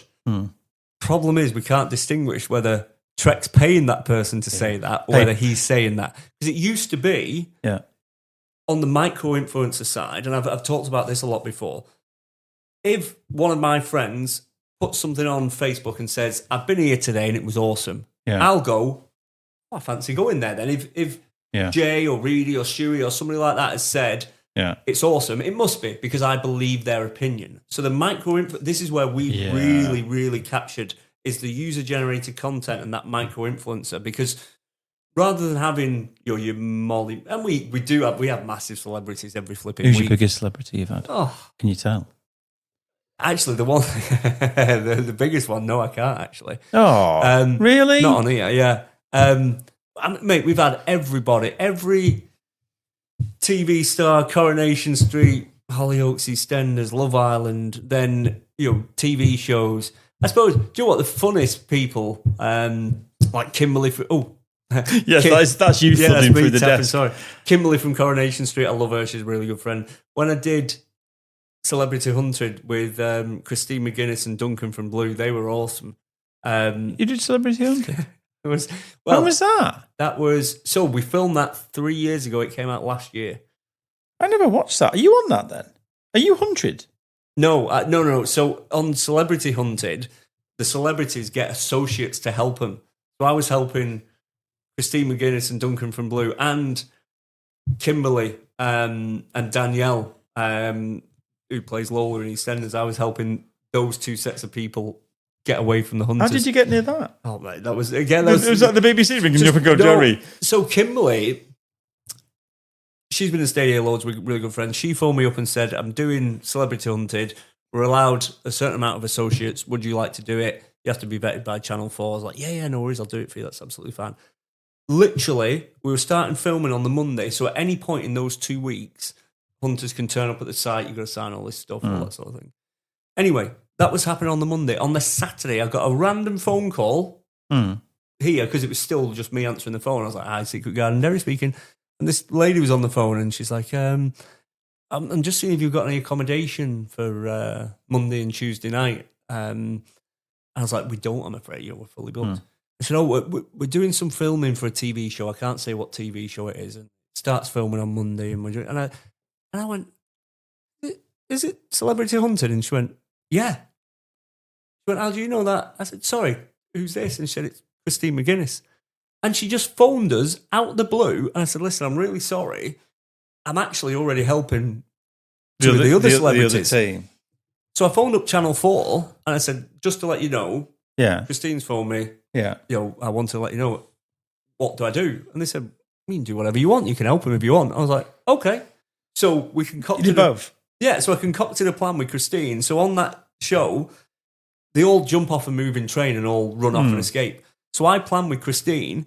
I was parked up about 3 miles away from where they were escaping from. Got them in the car, Christine and Duncan, drove them all the way across to Wales to another glamping site that I know and hid them there. Yeah. And then came back. And we had the hunters turn up here. They went through the whole site. It was awesome, actually. It was really good filming that. I'll have to watch that. I haven't seen that. Yeah, it was. And having to help Christine McGuinness has got to be a nightmare. That's hard work. It was, yeah. You know, she's difficult. Yeah. I have to stop. I feel like we've paused there for a minute. Just started thinking about Christine McGuinness. Yeah. And there's been some amazing people down here, and it's been. So, final question, as we're on that sort of ethos, pick a guest, anyone on the planet to stay at the Secret Garden. Anybody to stay here? They've got to be alive. You can't have Elvis. Who would that? No, I can't. Your wife's gone to bed, by the way. I know she has gone to bed. But she listens to this, and you pick some. So I'll tell her because if she ever listens to it. So my first answer is going to be Nicole Scherzinger. I wind her up something chronic about it because I always say that's my ideal woman, Nicole Scherzinger. Yeah, it just winds her up. All right. Is it really the ideal woman? Oh, she's awesome. But she did go with Lewis Hamilton, so that's a bit of a downgrade. It is. It is. I can't say really too many bad things about Lewis Hamilton because he drives for Ferrari now. You and Jay like two peas in a pod now. Could you imagine that happening ever? He hugged me. It was awful. It was awful. So yeah, I joke and say because I'm just if I ever see her, she's going to fall in love with me and we're going to run off into the sunset. But that's obviously that's not the case. I don't. You know what? There's no. Unless you're looking at somebody like, Hugh Jackman, love him. I love, Greatest Showman is one of those sorts of celebrities. You like phenomenal. The Greatest Showman? Yeah. I knew something was wrong. It's my ringtone, mate. The Greatest Showman, I love that. I absolutely love it. Just the songs, again, if you listen to the words and stuff, it's just, I do it. It's there's another side to you that I really, really like. Is under the influence. But yeah, there's no like crazy person that I'd ever think. Because genuinely, in this business, I've met so many people. Rich and poor, lords, ladies, celebrities, all sorts of stuff. I just like interesting people. It could be anybody or nobody. It's just somebody who's passionate about what they do, I guess. So you like people who follow the passion? Yeah. Makes sense, doesn't it? Or Nicole Scherzinger. Yeah, or Christine McGuinness. Christine. What about Margot Robbie? She's got to come in here somewhere. Oh God, yeah. All right. So we've got Margot Robbie coming, Christine McGuinness, Nicole. You'll need me to do plumbing or something. I can't do plumbing. I don't know. I'll mow the grass or something. I don't know. You're gonna need help. My wife listens to this now. I'm equally as dead as you. We're all in trouble. I know, but we're only kidding. Are we? Derry Green, founder and owner of the Secret Garden Glamping. Thanks for taking the time and having me in your house till 11 at night. It's crazy, isn't it? It is crazy, yeah. I enjoy it, mate. It's good. I've enjoyed it a lot, to be fair. And I found out stuff I didn't know, to be fair. And you better promote the podcast, by the way, through all your social media. Otherwise, all bets are off. Yeah, we charge a fee. It's not a problem, Alison. No, I know you're cheap. Right. It's been an honour. I'm really proud of you. And so people of the UK and especially in the North, I think, you know what, an absolute inspiration. Yes, mate. Thanks very much. Thank you.